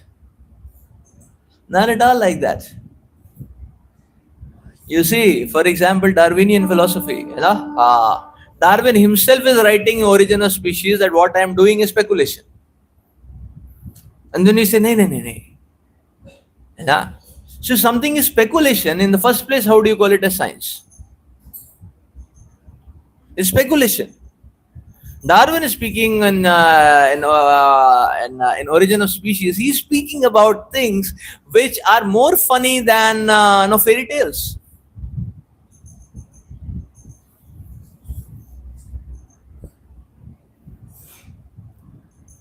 I read a fairy tale once that no, the previous age elephants used to have very small nose, you know? And then they were going for drinking water. There's a lot of crocodiles in the atmosphere, you know? So they would catch the nose, you know? They catch the nose, and elephant strong poor fellow take it out, but the nose got swollen. So his offspring had a bigger nose, you know? And their offspring had a bigger nose, you know? And then later I came to know about this evolution term. So I can also say offspring had a bigger nose, bigger nose, bigger nose, because you know the crocodiles were creating a lot of issues. Bigger nose, and like that it got a big nose, like that. And Darwin says similar things. He says, okay, previously the giraffe was having a short neck. But you know what happened? You know what happened? You know, so giraffe was eating the leaves, you know, like that. There was some sort of a drought, you know, the leaves were shrunken, you know, so it shrunk up, the leaves went a little higher on the altitude. Poor fellow had to stretch his neck. Because of stretching the neck, the offspring, they were born with a little stretched neck. But then because of punctuated equilibrium, survival of fittest and all that, all these things had to happen. So, but then the leaves went further up in the altitude, the more scanty. So then they had to stretch the neck also, even though they had little bit stretched, but little more. So their offspring a little more stretched neck and stretched neck and stretched neck, and like that giraffe got a big neck. Over a period of millions of years and punctuated equilibrium, survival of the fittest and all that. Isn't it the same funny as Rudyard Kipling's that fairy tale? The elephant getting a big neck, a big trunk, and this fellow getting a big what is that? Why in the same time, in the same era, the antelopes were also there. Now these antelopes are very small; they cannot eat the leaves at all. They eat the grass on the ground. So the giraffe could not eat the grass on the ground. Had ego issues. It was an IIT, NIT, MIT, SIT giraffe or what? So it's as fairy tale as that. Now, and then Darwin himself writes statements. Okay, the Darwin said, okay, the final thing, fossil records. There are more than 100 million fossils. Of the change of species, there is no evidence of any missing link. The scientists are not the missing link, the whole chain is missing. होता है ना chain, it has a lot of links. ऐसा नहीं कि एक link टूटा है उसको repair कर देंगे, welding कर देंगे, वो कोई link ही नहीं है. The whole chain is missing. Like that. And we say it is a fact. And Darwin's end of life, he himself was able to see that none of the fossils are talking about any intermediate species. And Darwin is saying, oh, this is very discouraging. And he himself is saying, for an organ like eye to have come by evolution is really absurd. Because it has so many components. He himself is writing all this. But then there are people, they have taken it up. They say, आप जो भी बोलो, हम यही बोलेंगे कि भगवान नहीं है. बस. You read Origin of Species. Darwin himself, right? Darwin says, देखो, life कैसे चालू हुआ? That I don't know. Maybe God created the first organism. Read it. This is what he's writing. Maybe God created. But neo-Darwinists, they have taken it up. They say, अभी तुम्हारा हो गया. अभी हम इसको ले लेते हैं. Now this is it, and God doesn't exist. There are so many proofs against it. Who is accepting? In medicine, in biology, Darwinism is considered as de facto. It is such a baseless, evidence-less proposition. Even today in medical school, it is considered as a de facto. One time I was giving a class, there were two MBBS students from AIMS, Bhubaneswar. The second session, and I spoke very heavily about Darwinism. I was not knowing medical students were sitting and all that. They took it on ego, They said, you shoot us? तुमको नहीं shoot किया भाई, है ना?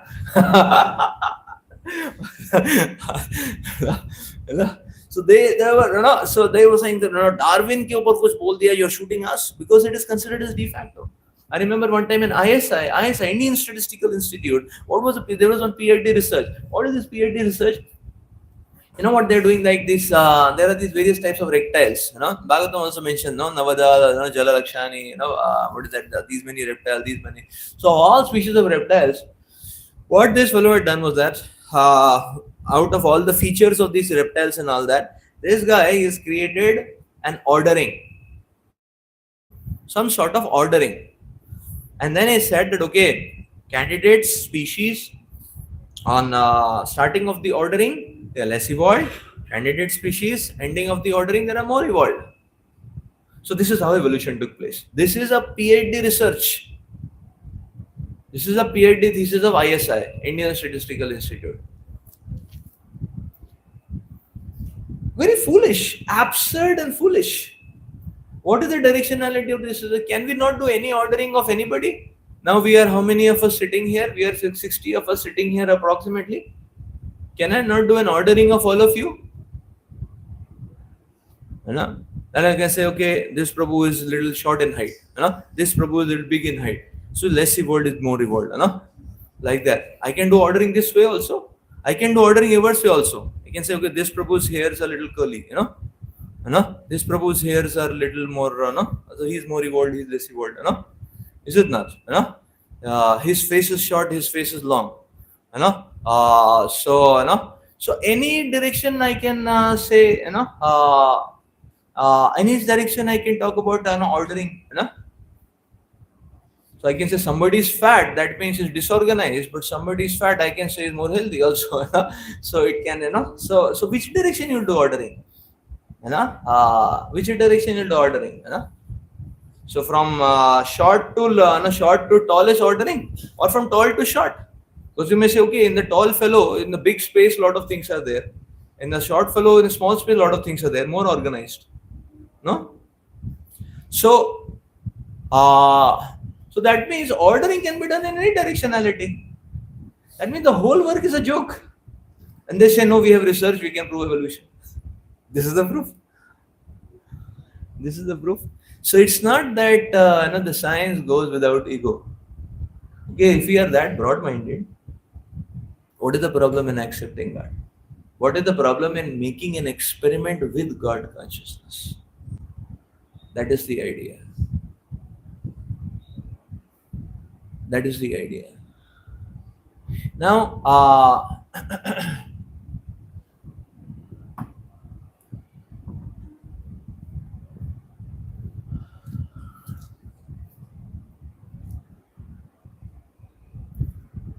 so the basic difference between modern day approach and Krishna's approach is what? Or the Vedic approach is what? The modern day approach is bottom up exploration.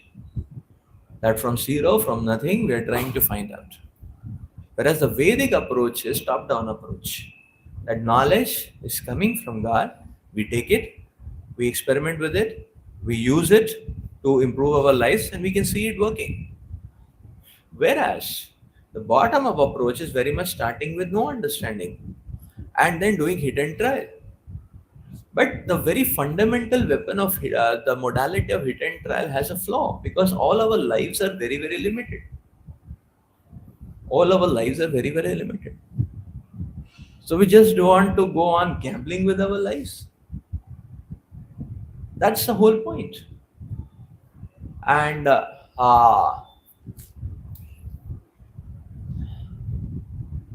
so the proof of Krishna consciousness, theistic science, is in the transformation it brings about in the hearts of people.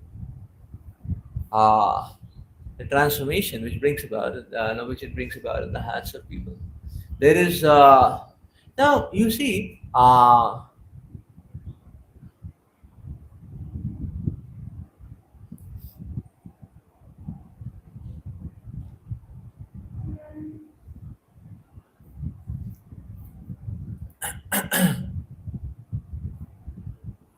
From a mechanistic point of view, there is no absolute, there is no actual cure.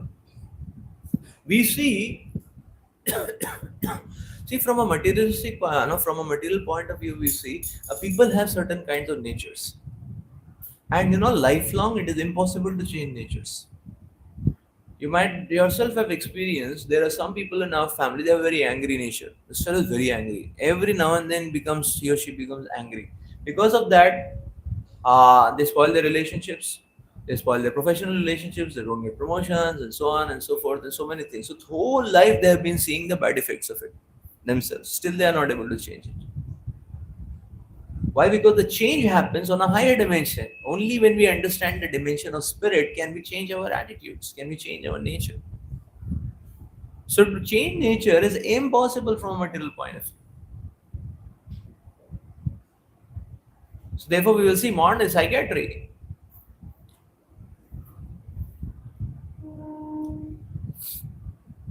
Once a person goes in the zone of psychiatry, starts taking psychiatry drugs, whole life they have to continue. Whole life they have to continue. There is no end to it. That's modern psychiatry like that. What is the psychiatry all about? It's all about, okay, the person, put him to sleep. Just because, okay, otherwise he'll go suicidal. It's okay, give him medicines, 20 hours he'll sleep. Like that. So make it very drowsy so that they dull it. And then, so there is no much higher understanding that nature and attitude is changed because of a deeper science. Like say for example, a family, husband and wife are married. Now the lady develops some psychiatric disease. So the lady is put on medication. She is given olanzapine and she is given clonazepam, antipsychotics and all that, SSRI, SNRI and all that. Now, the point is, you can say, okay, that okay, her serotonin in the body is being, we are increasing the serotonin in that lady's body. She'll feel good about it. But first of all, why is she become? She was okay, but why is she become psychiatric or disorder, mental disorder? Now, if you go into detail, you'll find because that husband is abusing her, physical, mental abuse, and that is the reason for which she has become like that. No matter whatever amount of medicines you give, is it going to be cured? Any amount of serotonin is injected in the body artificially, is it going to work? Who is mad? Who is disordered? That lady is okay. That man is disordered. That fellow required some electroconvulsive treatment, shock treatment, that he can learn how to behave himself. And I am speaking true stories.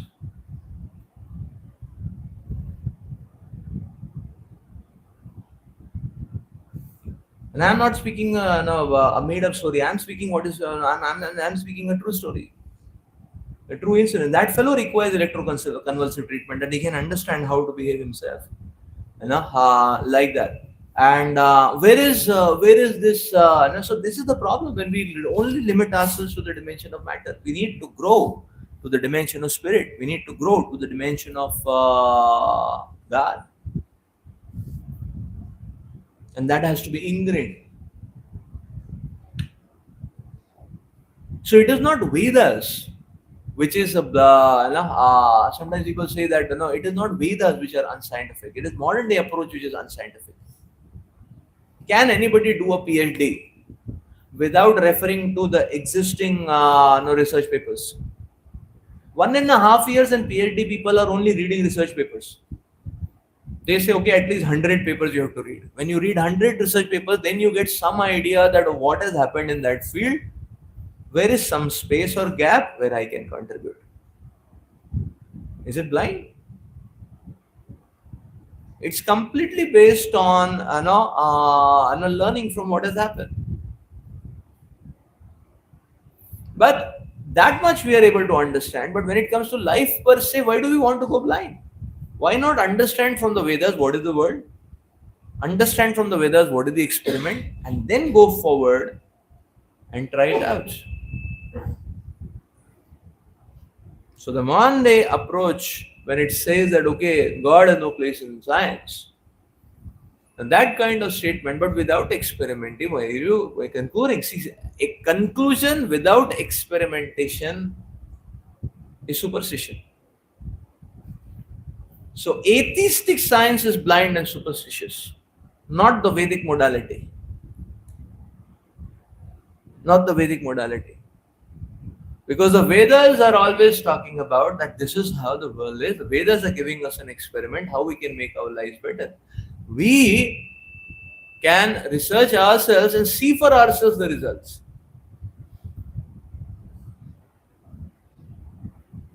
Conclusion after experimentation, not conclusion before experimentation. Is it not? So this is what we are talking about. So in fact, we can see that now all of you saw that video Radhesham Prabhu was showing in the for the understanding scientific nature behind God section, that video on DNA and that Dr. Toor Dr. Tur video and all that. So Russian poet found those videos. See, that video is from a group of scientists. There are 40 scientists in that. That's called as intelligent design. They are Christians, and they want to prove that world is not coming by chance, coming by chance. World is coming by. So there are 40 of them. These 40 of them have shaken up the whole science. 500 professors in IIT itself. These are 40 people, and they have sort of shaken up the entire ground of atheistic science, like that. And that's why many times, and then people are after their lives to ostracize them, from publications and this and that. Still, they are going strong. 40 of them. Duttugarma Prabhu was telling us that this is very nice. See, just 40 of them. That is the point. So therefore, when it comes to who, now the whole point is that so whereas there are thousands of scientists on the atheistic side, there are only these few people, and they are shaking up the whole thing. There are only these few people. And that's why, so sometimes people challenge that, okay, where is the evidence and where is and all that? The whole point comes on how many people are putting efforts to establish and glorify God through science. So it's not that things cannot be proved. So we thought of doing some science, to doing some research to glorify Gita and Bhagavatam. And anyone, even devotees whom we were asking, they said, "Arey, your PhD will go for a toss and all that. Better do what is the normal norm. The spiritual publications and all very difficult and all that, impossible. It requires it is just not possible. This, that. So many things we heard even from devotees, because that's how we get indoctrinated in this world. We tried out till now. We did publish 2 papers on Bhagavad Gita, establishing the modes of material nature, and it went into ACM, IEEE, like that. So many of our now the Hare Krishna Mahamantra, we have more than 11 publications now. Our small research group, we have 98 publications, including Bhakti Vasudeva Maharaj publications. We have 98 publications. You can find it on our website, transenigma.com. All 98 are listed. So many of them are on sonic therapeutic intervention, which is Hare Krishna Mahamantra. And then, so if we put an effort, we drive it. So we take a goal, we drive it, we can prove it. Yes, it is like that. So the whole question comes out on that: for what cause are we ready to stand? If we are ready to stand for the cause of Krishna, nobody can, then people can be saved from getting misguided. That's the whole point. The people are standing on the cause of illusion and promoting illusion, like that.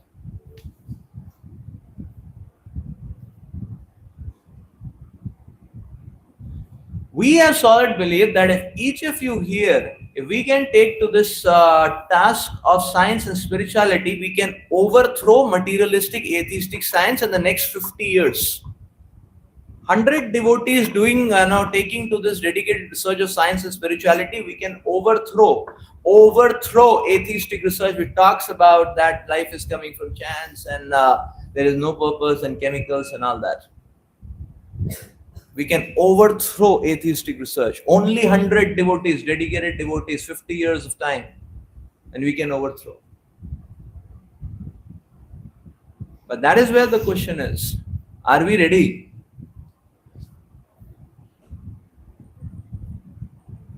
Because the whole point is everybody is indoctrinated or bewitched to follow the track of cheap money making. Cheap money making. Okay, I just want a 25 lakh package. I don't know for whom I'm working, for what I'm working. Is that company working for gambling? Is that company working for breaking of regulative principles? I don't care anything. I have 25 lakhs package. Good enough.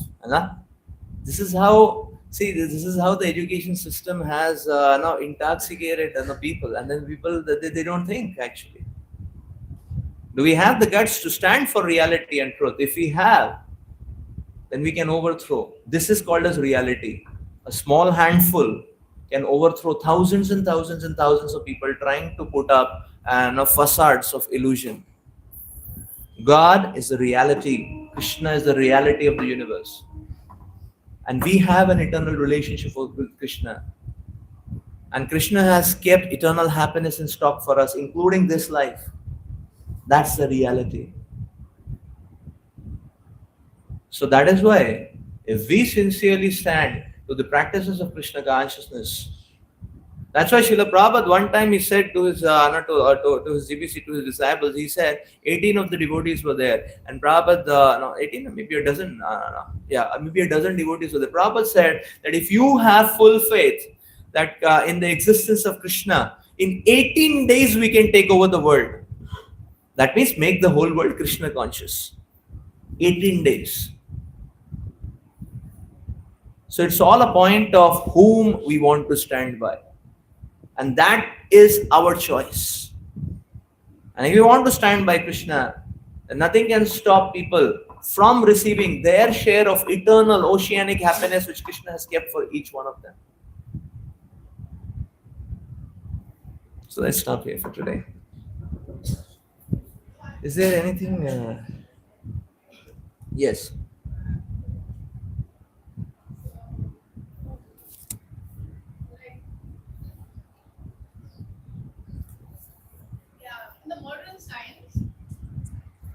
In the modern science, they waste the whole time searching from where we came, are we chemicals?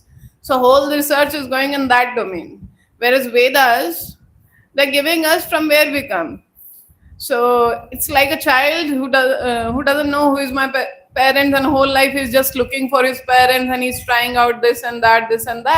So the life is very, very miserable. And the child who knows, yeah, I belong to them, they are my parents, and all the facilities they have, actually, that is meant for me. So if we accept Krishna, if we accept Vedas, then instead of living in darkness and illusion, we can accept Krishna's wisdom, and Krishna is giving us guidance how to enjoy even the present life. So I prefer this approach because that saves my time and energy. And why to experiment, have some wounds and then heal those wounds? Why to create such disaster in life? And then in between there was one thing that about transportation. So in the Vedic times, Pushpak Viman was there. So that is by mind. And even in third canto of Srimad Bhagavatam, Kardama Muni has made the whole city, lakes, gardens, everything, whole city was flying in the air for his wife, Mother Devahuti. And then people have to, in earlier times, because don't confuse this with how British took over. Vedic time is not just this 200 years back. Yesterday also, day before yesterday conversation, the Vedic women is not what we are seeing in the last 5-6 decades. So Vedic times, Vedic science, when we are following Vedas. So that's why saying that transportation, all the issues, if you go to Ram Rajya, that is a Vedic time, people can choose the time to die. That life was so advanced. Husband will not die before wife, child will not die in front of parents. There is no pain during pregnancy. Now they are having painless cesarean sections, and this everything was natural. And why to go here and there to make some money? We are so far away from our parents, from our families, sometimes from our local culture, just to make money. So the modern science is making us slave. And in Vedic time, at those ground only, everything was available. So everyone was living up in abundance, happily together with their families. And then the modern science, what we are doing, we are just fighting over land and countries. So most of the money, there was a question why we don't work for increasing food production. Oh, so much money we are wasting in making weapons and fighting ammunitions. So much money. That money can be used to feed the poor. And why we are fighting over land? Because in the Vedic time, the whole earth was ruled by one king. And that king was a servant king. Servant leadership was there. He's accepting that as service. And the praja was not just human beings. Now this science, the modern science is exploitative science, is just working how women, how men or women, or how human can enjoy more.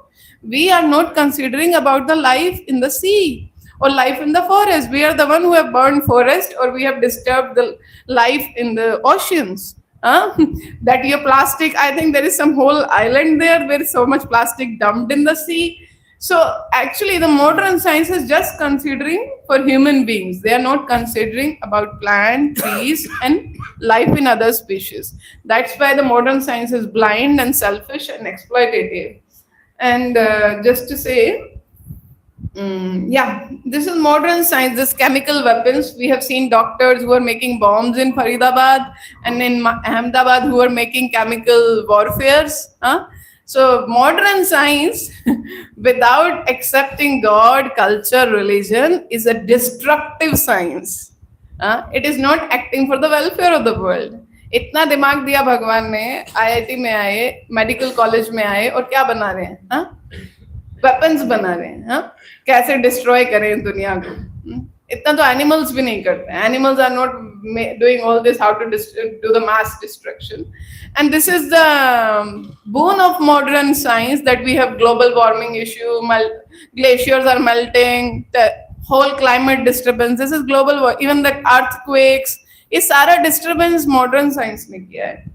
And then to say, because I'm from that field, so during my MBBS, so much time of our life is just getting wasted in community medicine to remember the failure rates of different contraceptives. If you check on the internet, how much money is being wasted to make contraceptives, and the research for that, and the failure, though they know the absolute method is absolute abstinence.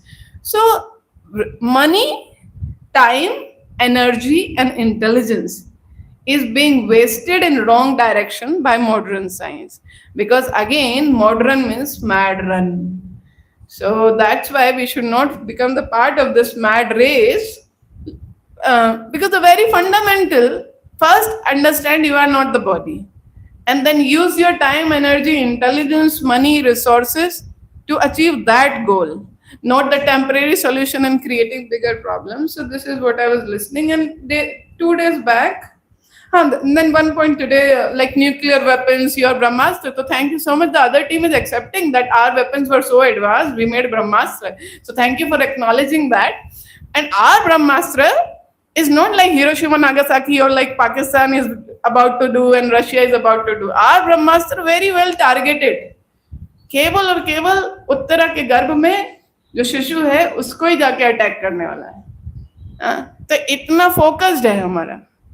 ऐसा नहीं है पूरा सबका mass destruction के लिए चल रहा है. So that was the power of weapons in those times. And Vedas कहाँ से आए? If you read Srimad Bhagavatam, Vedas came Tena Hriday Brahma Adi Kavya Krishna. And if you read Bhagavad Gita also, in Bhagavad Gita as it is chapter 15 verse 15, Krishna says Sarvasya Cham Hridi Sannivishto Matta Smriti Jnanam Apohanam Cha Vedascha Sarve Ahameva Vedyo Vedanta Krita Vedvid Evachaham. I'm sitting in everyone's heart. From me comes remembrance, knowledge, and forgetfulness. I am the source, I am the compiler of the Vedas, I am the purpose of the Vedas, I am the knower of the Vedas. So, भगवान ने हमारे लिए वेद दिए हैं. And वेदों का लक्ष्य भगवान को जानना है. भगवान को जानेंगे तो स्वयं को जान जाएंगे, सृष्टि के पर्पस को जान जाएंगे. So that is what I wanted to say, and now I have to run for my hospital duty. And one more thing. Yeah, 2-3 days back, अरे spiritual world, material world is a loop. हाँ, वहाँ पे जाएंगे, कुछ गड़बड़ हो जाएगा, फिर वापस इधर आना पड़ेगा, क्योंकि ये कौन आए हैं, जय विजय वापस आए हैं. तो it's like a loop only. It's a bigger loop. Better है जो कुछ करना है इस लाइफ में ही कर लो. तो पहली बात तो दोज आर स्पेशल केसेस. जो आचार्य आते हैं या भगवान के निज पार्षद आते हैं. Everyone, I have to speak in English और हिंदी इज ओके. सो भगवान के जो नित्य पार्षद आचार्य आते हैं वो कर्मा साइकिल के इन्फ्लुएंस में नहीं आते. ठीक है. By the will of Krishna, Krishna have made that curse upon Jay Vijay. तो वो स्पेशल केसेस हैं. मेजोरिटी के लिए क्या है, आ ब्रह्मांड भुवनान लोके पुनरावर्तन अर्जुन माम उपेत्य तो कौन्तेय पुनर्जन्म न विद्यते। ब्रह्मा से लेके सबका पुनर्जन्म है, जो मेरे पास आते हैं वो पुनर्जन्म नहीं होते, दुखालम शाश्वतम। So then analogy that was coming in my mind that time, अरे ऐसे इस दुनिया में भी जेल है, अब बोले अरे फिर से बाहर जाएंगे जेल से, क्राइम होएगा, फिर से जेल में आएंगे, फिर से ये बड़ा साइकिल है, जेल में भी तो सब कुछ फैसिलिटी मिल ही रहा है, हाँ, तो इस लूप में क्यों फंसे? अच्छा बनने की जरूरत ही क्या है? फिर कोई ना कोई गलती तो हो ही जाती है, टू एरर इज ह्यूमन, फिर से कोई गलती हो जाएगा, फिर से जेल में जाएंगे, जेल में ही रह लेते हैं ना। तो ये इग्नोरेंस है, because we have no clue what is life in spiritual world. That's why we think यहाँ पे भी तो ठीक ही चल रहा है. So it is like a person who is habituated to do wrong things and who is feeling, or in jail, free food, no electricity bill, we can stay peacefully. So that person is in deep ignorance because they don't know what is free life. So actual freedom comes by surrender. We are thinking by misutilizing our limited senses, we are free in this world. The more we try to mess up, more entangled we become. Real freedom comes by surrender. And simple analogy is, obedient child is a happy child. And a rebellious child is always in anxiety and disturbed child. And the rebellious child feel, I'm very intelligent, I'll try it out. Then whole life try, and the life get wasted. So that was the 2 days back point that was coming in my mind, that don't follow this analogy, jail is good. And we are not that special case of Jai Vijay or Srila Prabhupada that will be personally sent by Krishna to the material world. So that's why we should focus on going back to the spiritual world. Yeah, Hare Krishna. Thank you. Actually, entrance to spiritual world is a matter of consciousness. Yeah. So advanced souls like Srila Prabhupada who have come on this planet on behalf of Krishna, and their consciousness is there in the spiritual world parallelly. So they don't experience material world as miserable because they are parallelly resting on the spiritual world. So that is what happens for a Jivan, a very advanced devotee also. Suppose the devotee finishes his journey of material world, is all done, is all pure now, but the body is still there. The body, and as per the karma cycle, the body will continue for some time. So then such a Mahabhagavad devotee, what happens is that by his consciousness he enters the spiritual world. So he is having a parallel existence. So Raj Shambhu gives the analogy to explain, he is like a dry coconut. He is completely off from the bodily shell. Body will be gone, he is anyways in the spiritual world. But when it's an unripe coconut, and a raw coconut, then that is attached. So then because of that attachment takes another body, the soul takes another body. So actually entrance for these great acharyas, they're parallelly existing in the spiritual world. So for them, material world is not miserable. That's why Prabodhananda Saraswati Thakur, one of Lord Chaitanya's associates, he says, Vishwam Purnam Sukhayate. That this whole world is ecstatic. Why? Because in the mind, there's always absorption of Lord Chaitanya. So, as is a great devotee, he says, so for them, there is no experience. So they are already in the spiritual world. So that's why once one goes to the spiritual world, one can come back, but one will never come back. Can come back, but will never come back. Because material world is a holocaust, nightmare. So I'll never want to come back to such a messy place. So then on the request of the Lord, if the acharyas they come for the mission of the Lord. Their consciousness is rooted in the spiritual world. Okay, just to say that means a liberated person is not coming as a prisoner. He's coming to release other prisoners from that prison of modes of material nature. And practicing Krishna consciousness is not post-dated check. Modern science gives a post-dated check. One day we'll be disease-free. One day we'll be tension-free. One day we'll have this currency, that currency, no problem. One day we don't know when will come. It's not a one-day match, it's lifelong. They keep struggling life after life. Whereas in spiritual life, you become happy at that moment only. So this is the statement by Krishna in Bhagavad Gita, 9.2, Bhagavad Gita as it is. Rajavidya Rajaguhyam Pavitramidam Uttamam Pratyaksha Avagamam Dharmyam Susukham Kartum Avyam. So this is the king of all education, Rajvidya, Rajguhyam, most confidential, Pavitram idam uttamam tama ignorance asutoma sadgamya tamsoma jyotirgamya mrityorma amritam gamya. So we'll come out from the ignorance. And pratyaksha avagam, those who are practicing, they are themselves realizing what bliss, what satisfaction, what completeness they experience in their life. Pratyaksh avagamam dharmyam susukham kartum avyam. There is no expense. Sinful life, stupid life, materialistic life costs so much financially, emotionally, mentally, physically. Whereas spiritual life doesn't cost anything, it gives so much happiness. So we become Jivan Mukta here only. So that means we are in the bodies, but we are not the bodies. We are in the material world, but we are not of the material world. And that way, we can live the perfect life. Hare Krishna. I'll tell them to give you prasadam. Okay, there was one more. I just wanted to show some slides. Some of you might have seen, some of you might have not seen. This was compilation by our team some years back. What you can see is there was a talk about physics and the details of physics. But here we are showing that where all these concepts are there in the Indian origin and where they came from in the Western origin. So,